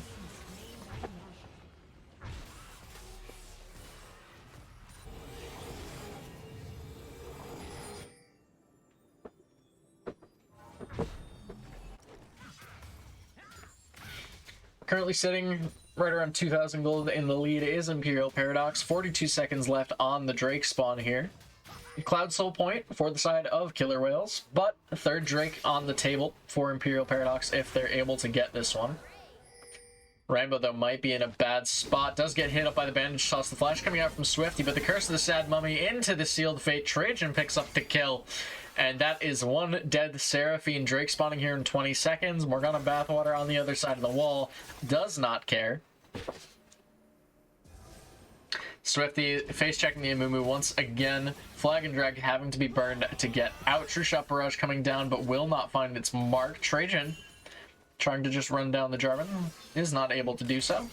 And this will be the Drake going over to the side of Imperial Paradox, evening out the Drakes 3 apiece right now. Swirl Seed lands onto trucks. Q Flash coming through from Lieutenant Orange Juice into the 3-man sleep, into the Hourglass, but will not have the damage to back it up. 2 quick kills going over to Imperial Paradox. The exhaust down onto the Wukong as well. Make it 3, make it 4 for 0. Imperial Paradox putting their foot down and saying, this is our game. just Rambo left alive to try and deal with the strength of the Imperial Paradox roster. Does have access to the Encore, but I don't think you want to take this fight 1v5. Hunter does not quite land the Everfrost either. Trajan, though, Sealed Fate comes through. Encore down onto 2, but it doesn't matter. Trajan picks up the kill for the ace in the base, and this might just be the game. 20 seconds on Wukong, 30 on Seraphine. Looks actually like Imperial Paradox are going to respect it. Sitting on a lot of gold themselves at the moment, so will not want to push their luck. Just playing back, warding up for the Baron, spawning here in 340, or warding up the top jungle just to try and look for a pick. Taking some resets, spending some gold. Very, very big swing right now for the side of Imperial Paradox. 6,000 gold in the lead at the moment.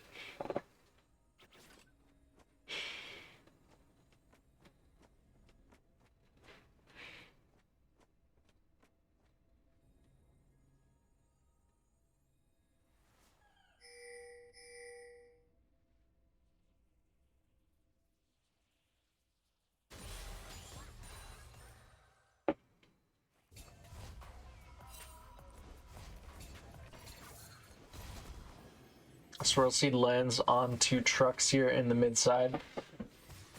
Not much looks to come of that one, though.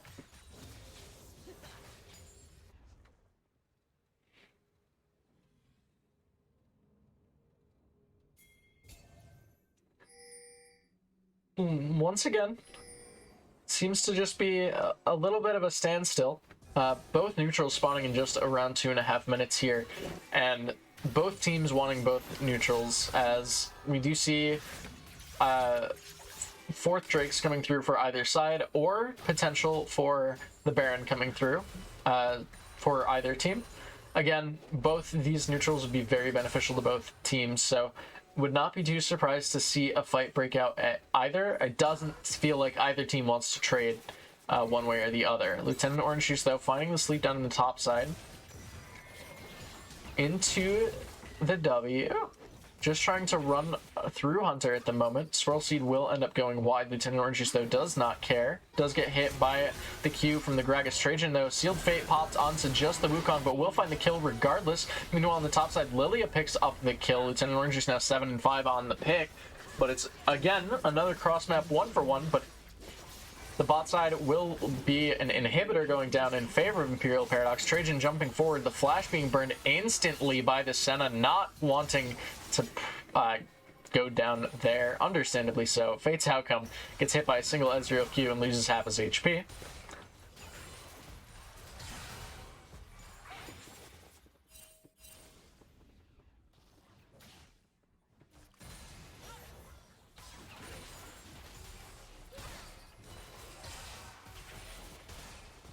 Yeah, and right now, still that 6,000 gold lead we've been saying since the Baron take from Imperial Paradox, but Trajan absolutely massive on this Yone. Trucks also really, really big on the Ezreal. And even though Hunter is not necessarily having a great standout Gragas game, has been very influential in how some of these fights have turned out. I'm thinking back to like the top T1. That one beautiful cast to punish the Jarvan, just very, very well played there. Morgana Bathwater, again, on the Amumu, doing a decent amount of work right now. Drake spawning here in 30. Looks to be the call from both teams to go for this neutral. And this should be pretty much a game-deciding fight. Granted, if Killer Whales win the fight, they don't win the game off of it, but they set themselves up for a much better spot to do so. We'll have to see. Drake spawning here in 10 seconds. Yenne's going to get tagged up. Trajan with the Sealed Fate down onto just the Seraphine, though. Rambo's going to fall before the fight even starts. Does not have access to that Encore now for Killer Whales. And that should actually just be the call. Imperial Paradox will pick up the Cloud Soul for themselves, so Trajan looked devastating with the Yone before. Now his R has 30 ability haste, and it gives him a move speed buff when he casts it, so he's just going to run you down even more now. we'll have to see if there's a response to come out from Killer Whales. Baron looks to be the call from Imperial Paradox. Want to close this one out shortly. I'd assume we see the Baron into a potential siege for the base.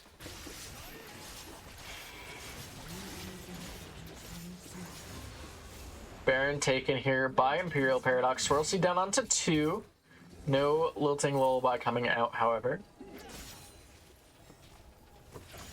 And here comes the Death Ball from Imperial Paradox. Morgana Bathwater having access to that Curse of the Sad Mummy. Sealed Fate down onto just the Seraphine. She gets one shot by that. The Curse of the Sad Mummy down onto just one, but it doesn't matter. 3 members dead instantly. Fate's Outcome's gonna fall as well to the W from Hunter. And the 4 for 0.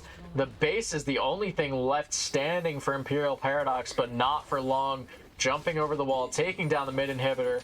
They have the wave. It's just Yadin versus the world. Cleo having the exhaust. This should just be game 2 going to Imperial Paradox, forcing us into a game 3 between these two teams.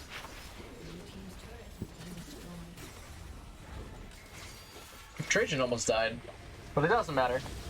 Game 2 going to Imperial Paradox. A very, very slow game, it felt like, in comparison to the first one. And arguably a much better performance coming out from Morgana Bathwater. I think Trajan looked good in both games 1 and 2 here. But it looked a little rough for Swifty this time around, honestly. It seemed a little lost with the Jarvan in the early to mid game. And late game Jarvan just isn't fun to play, especially against things that are super mobile like the Yone, like the Ezreal. And against the front line of a Mumu Gragas, it was definitely rough, to say the least. We'll have to see, though. I think Game 3 is a very promising game. We'll have to see how that one plays out. We will take a short break before we get on into the deciding game between these two teams. I'm excited to see how it ends. We'll be right back after this.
brisk, chilling air is calling, and out there we're free to run and jump and live so wildly. Head first we'll go tumbling through places unknown, with nothing but the stars to light our way. And though the sun may set at night, tomorrow looks so bright. 'Cause home is when you're by my side. No matter what we do, together we'll see it through. And I hope that we won't drift apart, even though things change. Without you, it's not the same. I know it's true. Life's better. Welcome back, everyone, to Game 3 between Imperial Paradox and Killer Whales. Game 1 and Game 2, very, very tense and back and forth in the early to mid stages, but barely having each team get their own advantages. Killer Whales in Game 1, Imperial in Game 2, that the opposition was not able to contend with. This time around, we do see Killer Whales back to the red side here. We'll be banning away the Ornn once again from Hunter. Lucian and Volibear are going to be banned away from the side of Imperial Paradox. Again, Swifty didn't look too comfortable on the Jarvan, so not too surprised to see that. Yasuo being banned away as well by Killer Whales, and I kind of want to see them replace the Aurelia ban with the Yone. Try to see if they have a better response to her than to him. The Yone looked pretty rough. Trajan, very, very good on the pick, and it did not quite look like there was a good enough response from the side of Killer Whales to really change how that one played out. Do you see Trundle once again banned away by Imperial? And Lissandra actually going to be banned away here. So, giving over the Seraphine early, that is the first pick for Imperial, but Killer Whales now have access to the Amumu, do lock that one in. So first pick Amumu, I'm assuming that's jungle, but can be flexed to support. Cleo, very excited to get their Seraphine. Understandably so, for what it's worth. The champ, pretty strong at the moment. And if you play it, it's pretty annoying to play against. So, but the response is once again going to be the Brand. So the Brand didn't look all that great in Game 1 for the side of Rambo. Kind of got abused pretty hard, but it didn't seem to matter all that much. It did result, though, in some decent team fight damage or setup as the game got a little later, so potentially could be a solid pickup here. But Caitlyn looks to be the pairing with the Seraphine. Okay, nope, I got baited. It's Senna. Running back the Senna Seraphine, saying, yeah, we can do it better. You can still flex Seraphine, but it doesn't feel like a Trajan pick necessarily. We'll have to see. I'm assuming as well here we're going to see a jungler picked up. Looking at what's open, I don't even know what you'd want here. Into a Mumu, nothing sounds fun. Oh, they're going to lock Aurelia. Yeah, no, that makes sense. Aurelia's open. It is going to be the pickup. Let's see what the response is for the side of Killer Whales. They lock in Set, which I don't think you want to be matching Aurelia with, but we will see, assuming it's Aurelia mid, more than likely, of course. Gragas going to be banned away by Killer Whales here. Something that was pretty effective last game for Hunter. Ugh. These two teams just memeing each other in client right now as well. Love it. Just having fun with each other. Absolutely adore it. Akshan banned away once again.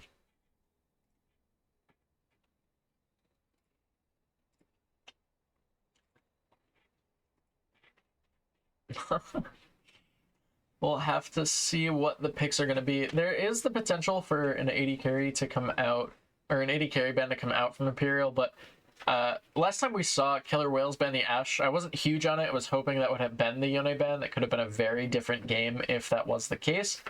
Killer Whales banning away the Olaf, another decent pickup into a Mumu, makes sense to me. We'll see what the focus is here, though, from Imperial.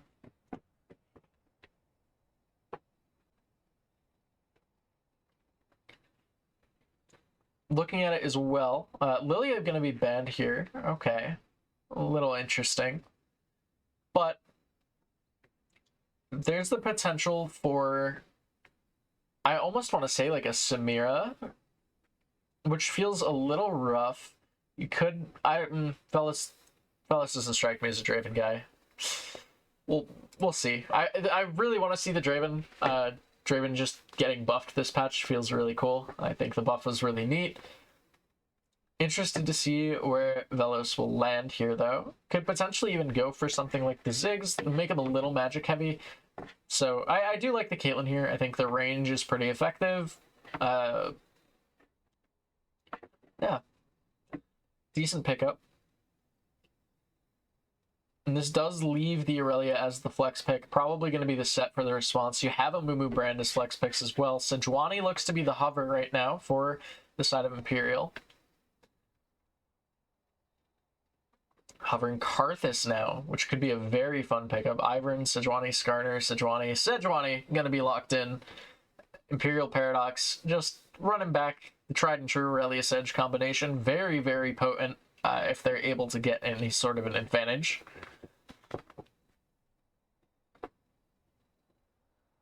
And Aatrox is being hovered right now.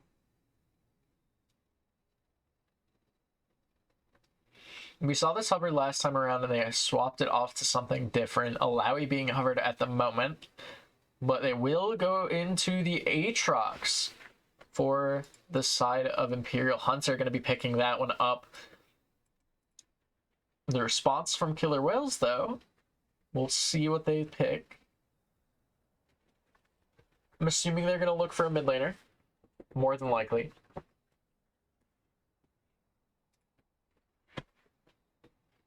And they're actually going to take the Malphite. So there's the potential for the set or the Malphite to be flexed around here. Huh.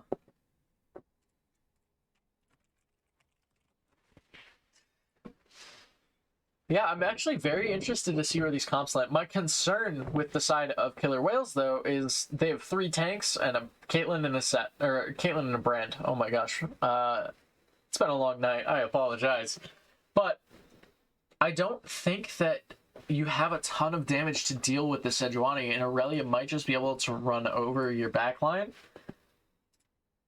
It's a little concerning, to say the least. Also, I just realized Industrial's name is still there.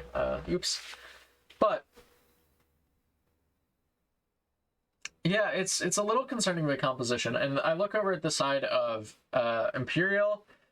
A lot of their damage is physical, so the tanks could get pretty beefy. I do like the Malphite pick as a response to that. And even if Seraphine opts into a more AP-focused build, you can still just, as a tank, build Anathemas, put it on her, and then keep speccing into full armor. Feels perfectly fine. I'm very interested to see how this plays out. It really depends on how far ahead this Aurelia can get. If Trajan's able to just pop off with the pick, it could be a very effective pickup for the side of Imperial. On the flip side, if we look at Rambo on the brand, if it goes a little better than Game 1 did, there's a very, very good chance of this just taking over the game. There's not a whole lot of, like, free dive, right? I'm looking at Aurelia having to use the Vanguard's Edge just to try to get in. The other option is like Aatrox using the EQ flash or something to try and dive in. But if this brand is able to just get off a Pillar of Flame, it could be pretty devastating to see all of those passive stacks, all of those Blades procs hitting onto this team. But we saw it with Trajan last game. We saw it in Game 1 even for Trajan. Just very, very comfortable with whatever champ he's given. there was a reason this Aurelia has been banned 2 games in a row. Surprised that it was left open a 3rd time. Not too surprised to see it picked up. But there is a lot of lockdown to go against. You look at Amumu, you look at Set, you look at Malphite. A lot of this just feels like a very easy way to shut her down. Set specifically, the point and click to just negate all of the dashing she can do. Malphite able to just follow that up with the Unstoppable Force. Like, a lot of this just feels like diving onto the Aurelia and bursting her down before she can really do Aurelia things in fights. It is looking like the set mid for the time being, though, for Lieutenant Orange Juice, which is a little concerning to me, just based off of the early game, but we'll have to see. I've seen Orange Juice pop off with a few different picks in his time, so not too shocked by that. And yeah, I think looking across this, both teams, once again, though, looking for some pretty big, beefy team fights. Not too sure where I'd prefer to be on. I think potentially Malphite Set Amumu has pretty nuts team fight with a brand, but it's also a lot of tankiness as opposed to damage, so I'm not 100% sure how much they're going to be able to pump out. I think if this Caitlyn's able to get off the ground and start snowballing pretty effectively, it could be pretty big. I'm also interested to see which Caitlyn build we get, because I've been seeing a few things pop up with the lethality Caitlyn as of late. I also still know people love running the crit Caitlyn, like the Kraken Slayers or your shield bows, stuff like that. Yeah, I think this has the potential for both teams to be a really explosive game, and we've seen that for the past 2 games as well. Both teams kind of taking it slow, taking it even in the early stages, and then one team will get like one really big advantage and just keep pushing that. Very interested to see what happens in this game 3.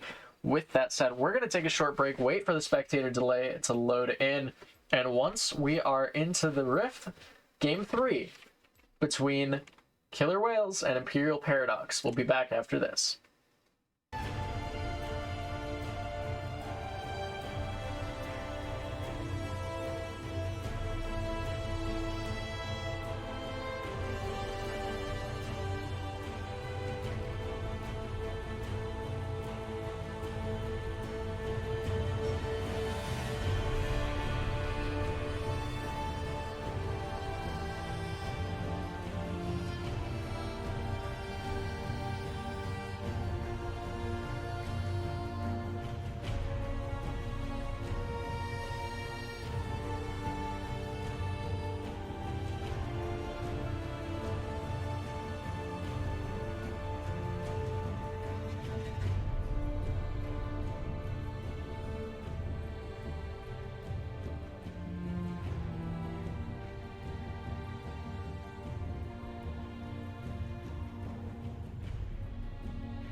Welcome back, everyone, to this final game between Imperial Paradox and Killer Whales. Two very, very close games at the start of this series, and just one game left to determine who will end up winning it. Killer Whales really wanting to maintain their spot as an undefeated team in the league, and Imperial Paradox really wanting to make sure that they can break their way into the top two. Win here would be able to start those arguments in favor of them. 4-1 for Imperial Paradox, 5-0 right now for Killer Whales. Kind of a standard 5-point this time around. Haven't seen too much level 1 action from either team. The sit-ups start coming through. Typical set player right there.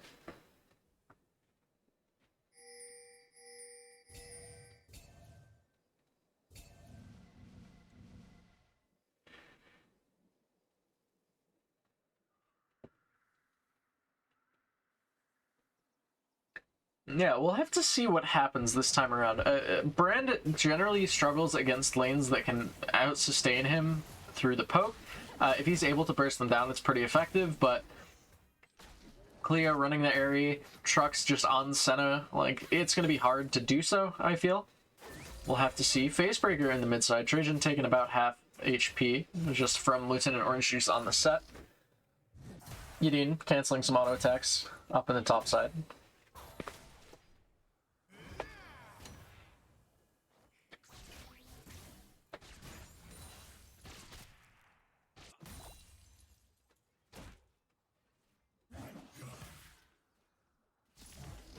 Darkened Blade hitting a few marks up on the top side as well. Hunter definitely getting the favorable end of some of these trades, but Velos right now putting in some work on the Caitlyn, getting some decent harassment down onto the bot lane of Imperial Paradox. Another Facebreaker, this time not going to land the stun though. Trajan taken to 100 HP, does find the E just to get the stun down, prevent any further fighting.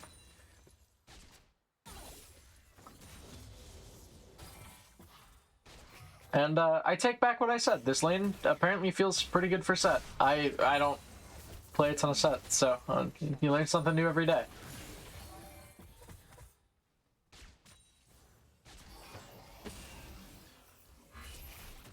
Sejuani, though, potentially looking for a mid gank. The stun does land down onto Lieutenant Orange Juice. He's going to get stunned up by the permafrost. Does get the Haymaker down, though.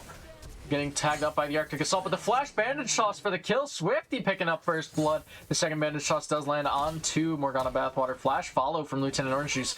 Finds it with the Q auto attack as well. Two very big kills in this early game for Killer Whales. Trajan also opting into running the exhaust, so will not be able to teleport back to catch this wave. Is walking back, should be able to get there before it crashes, so won't lose too much XP as a result, but very, very big set of kills for the side of Killer Whales here in this early game. Hunter, not having too much fun against the Malphite, does get a decent return trade, however.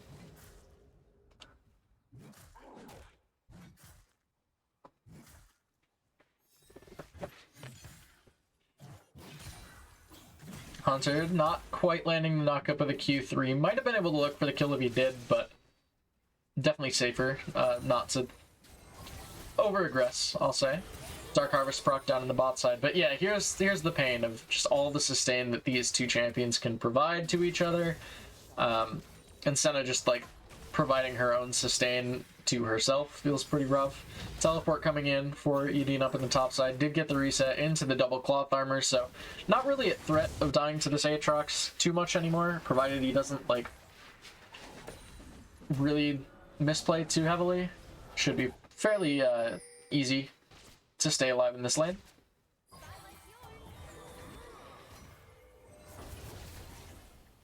Decent seer stun down onto Trucks on the bot side here as well.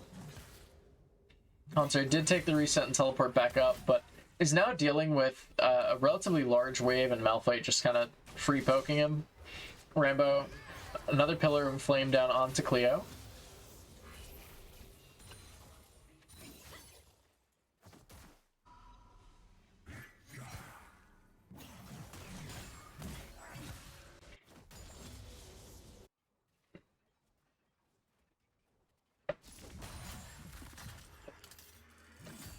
Infernal Chains landing up on the top side as well, but the Drake being started up here by the side of Killer Whales, so doesn't look like it'll be contested. This is basically what the bot prio secures, just making sure that you're able to secure that Drake early on. Cloud Drake as well, so we'll have access to the Unstoppable Force and the Curse of the Sad Mummy more frequently. Very, very big pickups. Or a very big pickup for those two cooldowns. A Moo, oh my gosh, a Moo are basically having like a 2-minute cooldown early. That'll reduce it by about 10%, so you're feeling pretty alright there.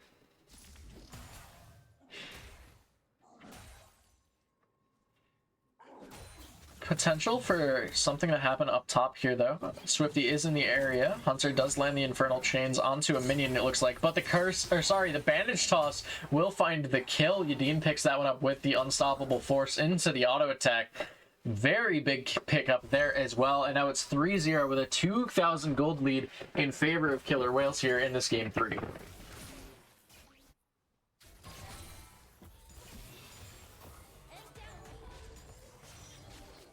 Root lands down onto Rambo here in the bot side. Decent Pillar of Flame as well. Truck's taking a decent amount of damage. Seer does end up missing.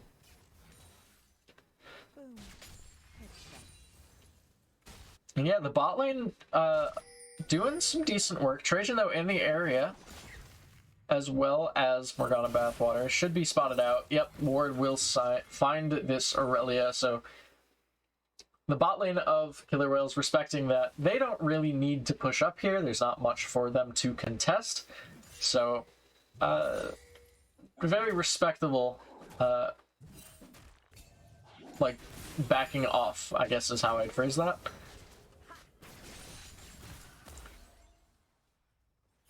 Meanwhile, topside, back to being an island. Infernal Chains land onto the Malphite, but not the Darkened Blade 3. Lieutenant Orange Juice does find the stun down onto Trajan, is stunned in response. Doing some decent work, though, on the set pickup. Does have the Iron Spike Whip and the Bramble Vest already, but meanwhile on the bot side, Sejuani might be looking for something. Is spotted out by the Pink Ward. Piltover Peacemaker, hitting up trucks for a little bit of damage.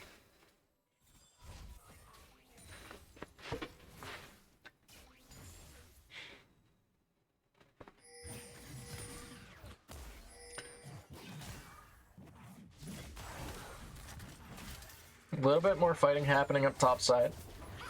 Bot lane, Cleo going to be tagged up by the E from Brand as well.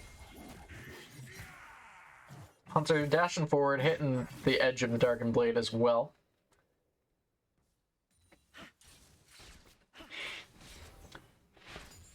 A little bit of vision control happening in the bot side as well here. Morgana Bathwater pathing what looks to be bot's top though, so we'll be able to just play it a little safe.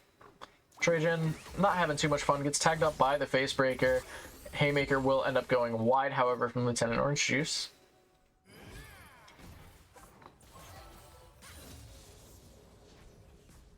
Trajan just trying to pick up the farm where he's able to. Stun comes down onto Lieutenant Orange Juice here, taken to about a quarter HP into the Vanguard's edge. Trajan picking up the solo kill in the mid lane.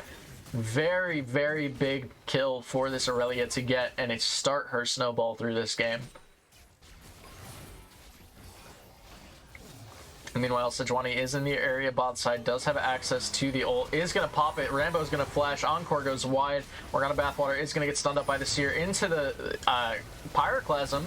Dawning Shadow over the top. Flash forward. Trux is going to pick up the kill.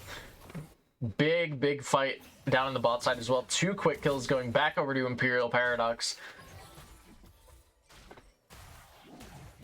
Drake spawning here in just under a minute as well. But some big cooldowns still available for the side of Killer Whales.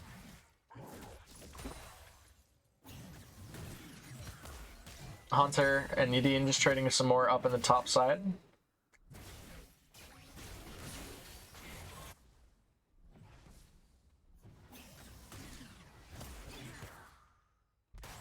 Oh, the Unstoppable Force into the auto attack up in the top side. Another big kill for Yadin on the Malphite pick. Trajan, though, going to be taken relatively low. Haymaker does some decent damage there. Swifty in the area does have the Rift Herald. Might look to pop that one mid. Is going to do so. No ultimate available for this Aurelia at the moment. Does pop the W just to try and negate some damage, but the bandage toss lands onto Trajan. He's going to end up falling. Lieutenant Orange just picking up the kill underneath the tier 1 turret midside. Swifty going to dodge out from the W from Sejuani as well.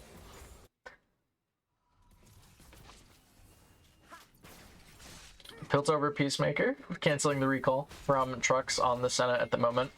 A little surprised to see the lack of the ultimate coming out as a result of that, but Velo's just playing it safe, doesn't want to go for anything too greedy, I guess. Doesn't really know where anyone is, doesn't want to have that blocked. Sure.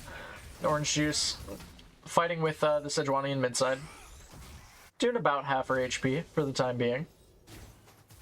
Meanwhile, second Drake being started up, being taken down for the side of Killer Whales.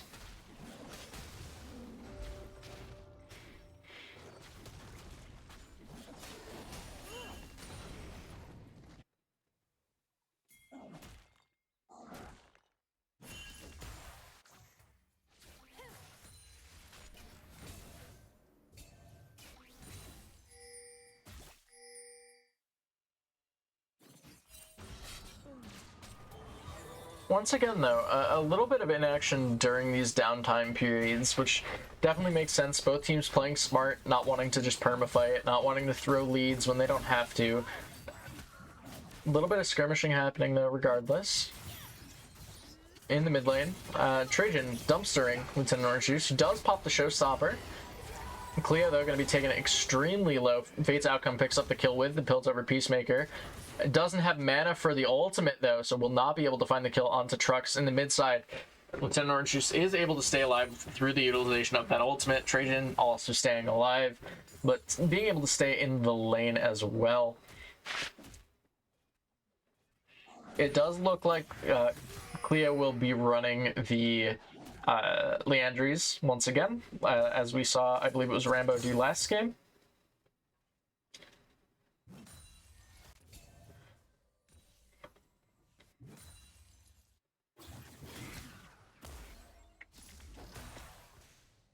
Some more trading happening up in the top side. Mid lane, a little bit of fighting happening there as well. Lieutenant Orange Juice is going to get stunned up by the Aurelia E once again. Trajan just having to play it safe, having to play cautiously in this mid lane matchup.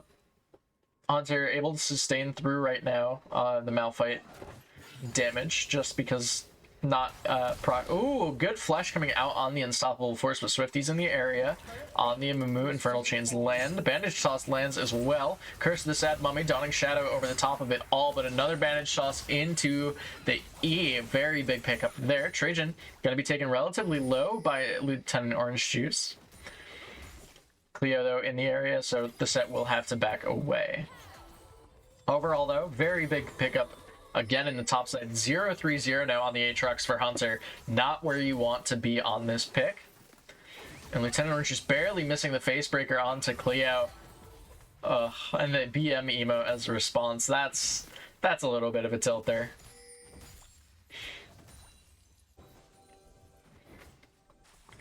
Rambo just clearing out some warriors, knowing the Seraphine's not going to be able to respond. Or so playing it a little safe. Looking for the invade, though, with Lieutenant Orange Juice on the set pick. And a pause comes through. We'll have to see what the reason for the pause is here, but just currently sitting at a 4,000 gold advantage right now for the side of Killer Whales. 2 Drakes to 0. No turrets to either side, but right now, this Aatrox not having too much fun. Swifty just absolutely everywhere on the Amumu pick. Lieutenant Orange Juice on the set, putting in some work. And even the bot lane, this time around, Rambo doing a little more damage, feeling a little more useful in the lane. Especially just the sidestep on the Encore in the early bot lane play. Very effective. Yeah, I mean, right now, I keep trying to say Killer Whales, and it wants to come out as Killer Wolves, and I feel a little bad for that. But Killer Whales sitting pretty. I mentioned 4,000 gold lead at the moment, but They have very good posturing around this next Drake already. 2 minutes until that spawns, but trying to play some early wards, trying to deny Sedge some more farm. Swifty already up a level on the Sejuani. The concern right now, right, if we take a look at the map, which we can't do because we're in a pause, but if you look at the mini-map, is what we'll say. Just looking at it, all of the members of Imperial, Paradox, except the Aatrox who has teleport, are all in position to collapse on this fight if something were to break out. Aurelia taking a reset right now, so Trajan probably won't be, but Velos is a little late to the party if something breaks out here.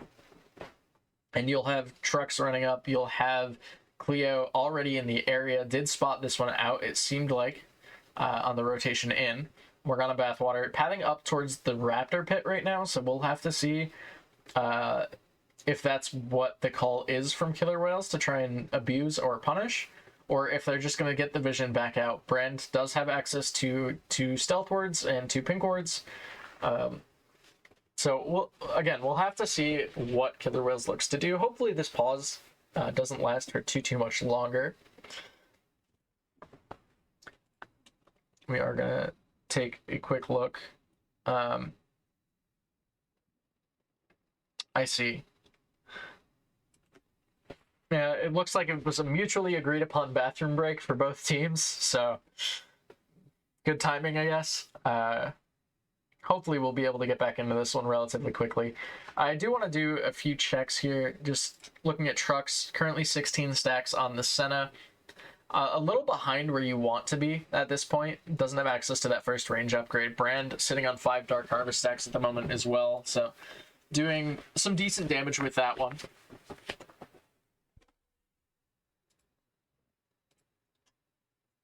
Just looking at some other stats here. Or attempting to, I should say. Yeah, 500 gold on the support quest for Seraphine. Brand's is already finished. So literally like double the income on the support for the side of Killer Whales in comparison to Cleo, who's kind of been running around the map a little bit as of late and had a few rough fights in the early stages of the game for sure. Yeah, I mean, just looking at it, there's not a whole lot more to really go into detail about. Checking in again on the status of the pause. Yeah, okay. Looks like we should hopefully be getting into this one again relatively soon, but some item breakpoints to keep an eye out for as well. Set already coming close to finishing the Gore Drinker, so gonna be pretty beefy once that comes online. Currently invading the base, but is sitting at 700 gold, so just about 200-300 gold off of being able to complete that one. Aurelia looking for the Blade of the Ruin King. Will hopefully have access to that fairly soon. Looks to be off of this reset. Potentially. Might need a little more gold, though. And then Aatrox trying to complete the Gore Drinker. Still a ways away from that one. Malphite and Amumu looking into, I'm assuming for Amumu at least, the Sunfire Cape. Malphite definitely looking for Sunfire. Still a little ways away from that. Brand, Leandries, Seraphine, also Leandries. Very fun item builds for both these supports. And Senna already sitting on the Kraken Slayer. Caitlyn already on the Gale Force. I'm not huge on the item in this game in particular. I think Kraken Slayer would be a little better. Even Shield Bow. I always try to call it Bloodthirster. It's stuck in my head that way. But yeah, I think Gale Force is just a little too low damage for what you're looking to do and what your team requires. I would really have liked to see Kraken Slayer here. I think the utility that it provides can be useful, but it's a very fringe use. Well, again, we'll see how it all plays out. I'm probably going to eat my own words here in like 5 minutes when it's used to dodge like a Seraphine R and whatever. It's fair enough. Yeah, I mean, I've been filling for 6 minutes. I'm trying to see what the status is here.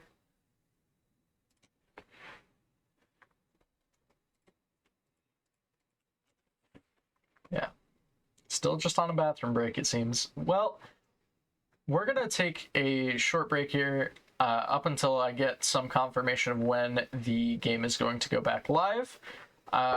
Hopefully we'll be back into game shortly, but yeah, we will be back in just a bit.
And we are back on into this game.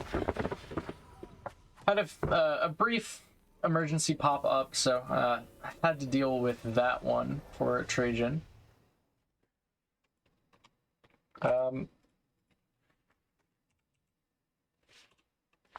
Okay.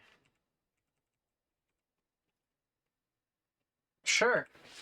Client froze pretty bad there for a second. Byproduct of pauses sometimes, unfortunately, but we are back into this one. A little bit of a break in the game. We'll have to see if that's beneficial to one team or another. I highly doubt it would be. Lieutenant Orange Juice, though, in the meantime, takes down the mid T1. There was a little bit of banter going back and forth during the pause between these teams, where Lieutenant Orange Juice wanted to 1v1 Trajan at Baron Pit. Flash ult coming out from Rambo into the Encore, actually. Rambo's going to be taken down. Little overzealous. Yeah, so there's a little bit of a back and forth, though, between these two teams. Trajan, after hearing the Lieutenant Orange Juice declaration of the 1v1 at Pit, just responding with, "Man, I hate you and your picks." So these teams are really loving each other right now. 45 seconds on the Mountain Drake spawn here. I'm anticipating we're going to see the team with 3 tanks try to run towards the Mountain Drake. If they're able to get it, it could be a very, very big pickup for them. Just a lot more resistances, a lot more survivability against the Aurelia, who does now have the Blade of the Ruined King. Amumu sitting now on the Sunfire Cape.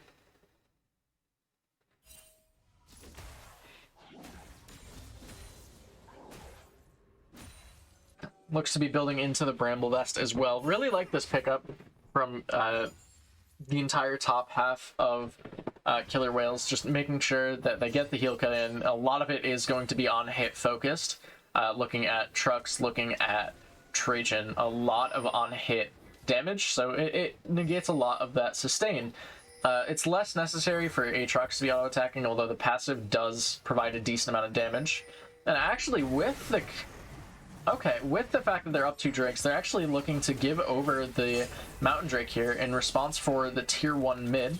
Rift Herald will be able to take that one down. Drake has not been started yet, but the bandage toss down onto Hunter. Dawning Shadow over the top as well. Swifty with the Flash Curse of the Sad Mummy into the stun from the Facebreaker. Swifty picks up his 3rd kill of the game on the Amumu, but here comes the rest of Imperial Paradox. And it looks like they're gonna just try to back off. Jump onto Fate's Outcome, and I said I was gonna regret my words. The beautiful Gale Force, the ult coming through from Median.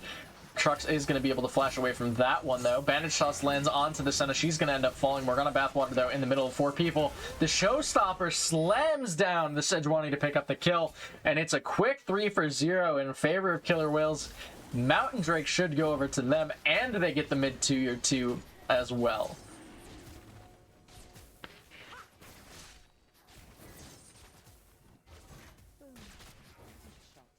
Very, very explosive fight coming out now. 6,000 gold in the lead for Killer Whales. Really putting their foot down, trying to make sure that they're able to take this series, keep themselves undefeated. Still a little early, but 3 Drakes to 0, 2 turrets to 0. They got, I think, both Rift Heralds, if I remember correctly. Might be confusing it with a different game, but this front line, currently a combined 9-1 for them. A very, very devastating set of champions to try to burst through. Aatrox not doing too hot right now. 0-4-0 with just the Gore Drinker. Not going to be able to pump out the damage needed to get through the double Sunfire, the soon-to-be triple Bramble Vest coming out from the opposition. A very, very tough game to be Hunter here. And Aurelia, Trajan doing some decent work, but it doesn't seem to be enough. Trux, though, spots out a Wild Orange Juice, who will just clear out a few wards as retribution for his trouble here.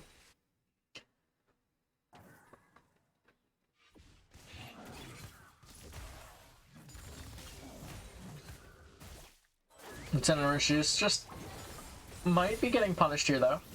3 people in the mid side. Morgana Bathwater looking. Does find the W, does find the auto into the Permafrost. Showstopper comes down to try to get him out. Facebreaker as well. The flash into the Glacial Prison. The Haymaker is going to do some work, but it's not going to be enough. Or is it? No way does he live. Lieutenant Orange Juice managing to get out, and Trux will die for it. Oh my lord. Very, very, very over-aggressive from the side of Imperial Paradox, not wanting to let that kill slip, but instead giving over one of their own. Very rough up, well, in the mid lane there. Fate's Outcome, though, getting Trajan'd. Very fun. Meanwhile, on the top side, Unstoppable Force will pick up the kill. Lieutenant Rishis, though, finds a wild Trajan here off that teleport. Will be able to do some decent work, and is just able to find the kill with the Haymaker. Very, very good punish there, but Fate's Outcome still taken down, getting punished for just overstepping a little too far against this Aurelia. But the top T1 will end up falling, the bot T1 will end up falling, and that is now 3 turrets, 3 outer turrets gone, the mid T2 also gone, so 4 turrets to nothing, and now sitting at about an 8,000 gold lead for Killer Whales.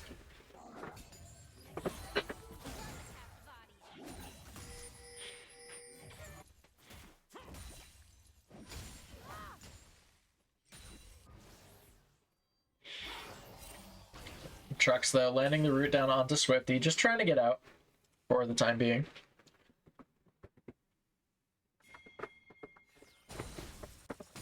Morgana Bathwater is going to use the Arctic Assault to dodge away from the Facebreaker from Lieutenant Orange Juice here, but there are 4 members of the side of Imperial Paradox in the area. Trajan might be looking for something here, does not land the route. Bandage Toss is going to go wide as well. Permafrost will stun up Lieutenant Orange Juice and just dissuade the fight.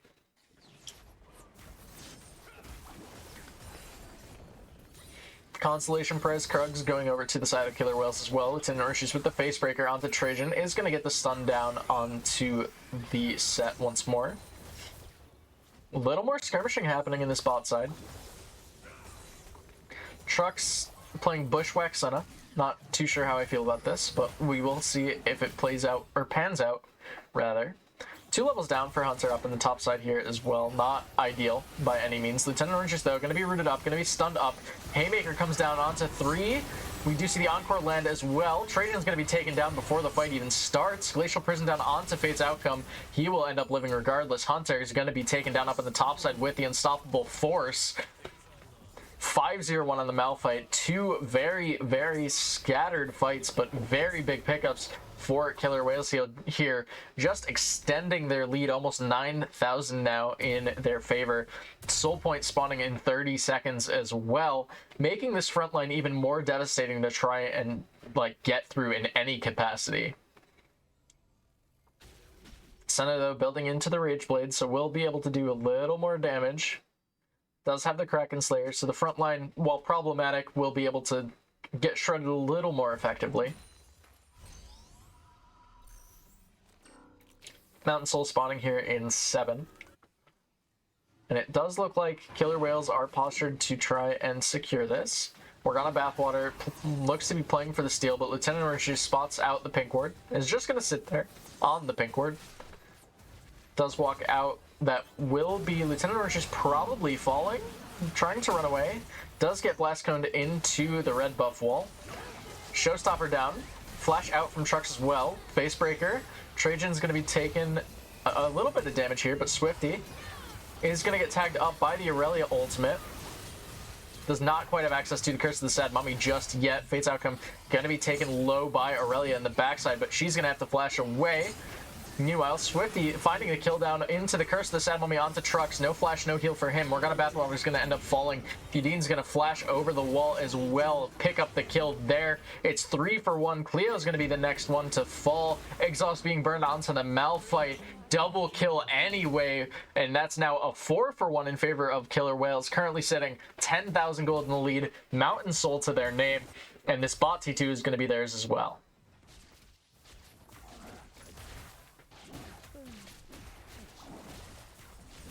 Much stronger performance coming out from Killer Whales this time around. A very shaky game 2, a very shaky game 1, but here in game 3, they're making it known this is their terrain, this is their turf.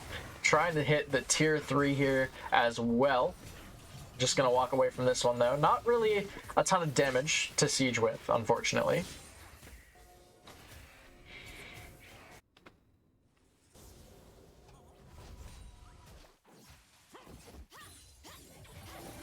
Trajan, though, trying to jump forward onto Lieutenant Orange Juice, who really doesn't care what Aurelia does.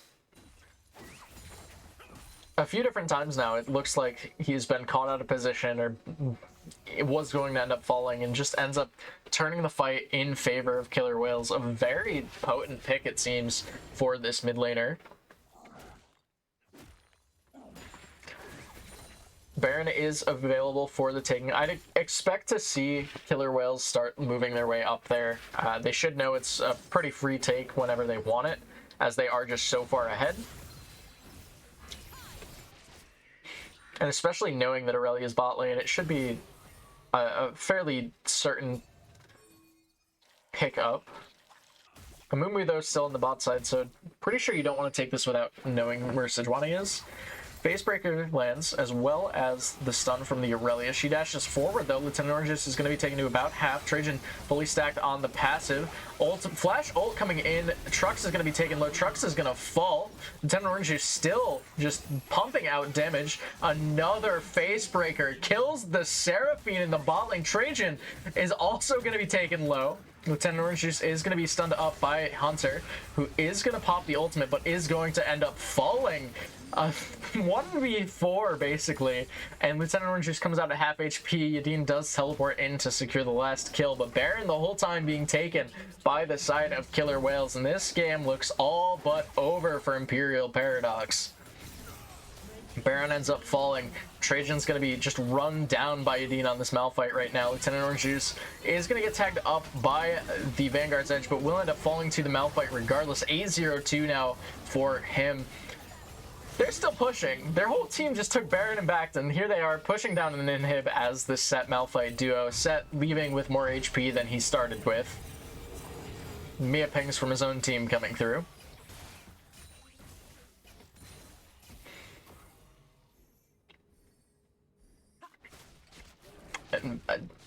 I really hope Velos did not just miss a Q on a red buff.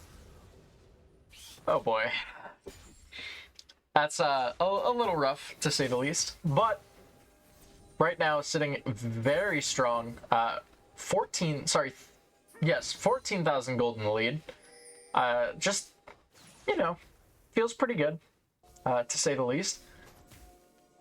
Very, very strong right now for the side of Killer Whales. Just making sure that they're able to keep fighting, keep pressuring for these objectives, keep pressuring for these fights, forcing the side of Imperial Paradox to take fights they don't want to take.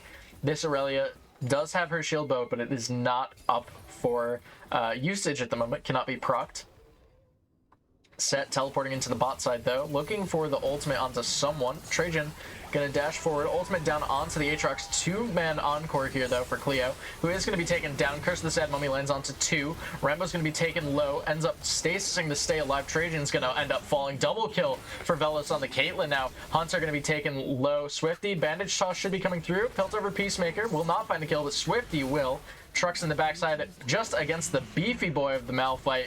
That should just be the game and the series, going over to Killer Whales, taking the 2-1 and maintaining their spot as a 6-0 team now in Division 2.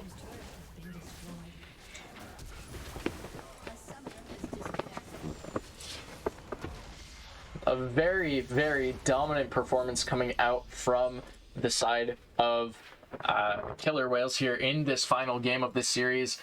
Lieutenant Orange Juice with the pocket pick set, making quick work, I'll say, of the side of Imperial Paradox. A very, very strong showing here from both teams, honestly. Imperial looked very good in the first 2 games, and even in the last one had a few very good moments, but it just looked very difficult for them to shut down Yadin, to shut down Swifty, and even to shut down Lieutenant Orange Juice. Like, that top half of the map just getting so beefy, so unkillable, was definitely very difficult to deal with. And the counterpick to Trajan, I said I didn't like it. I've been proven very, very wrong. I will eat my words on that one. Very well done, very well drafted from both these teams, and just a very, very good showing from both sides. I think showing why they both belong at the top of the table and belong in the discussion for top 3 in the group.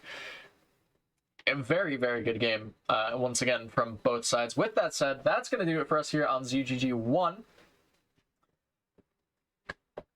Killer Whales taking a very strong 2-1 victory over Imperial Paradox. For all of us here at Zero Gravity, and for my co-caster, who unfortunately had some internet issues pop up for games 2 and 3, we hope you have a wonderful night. Take care.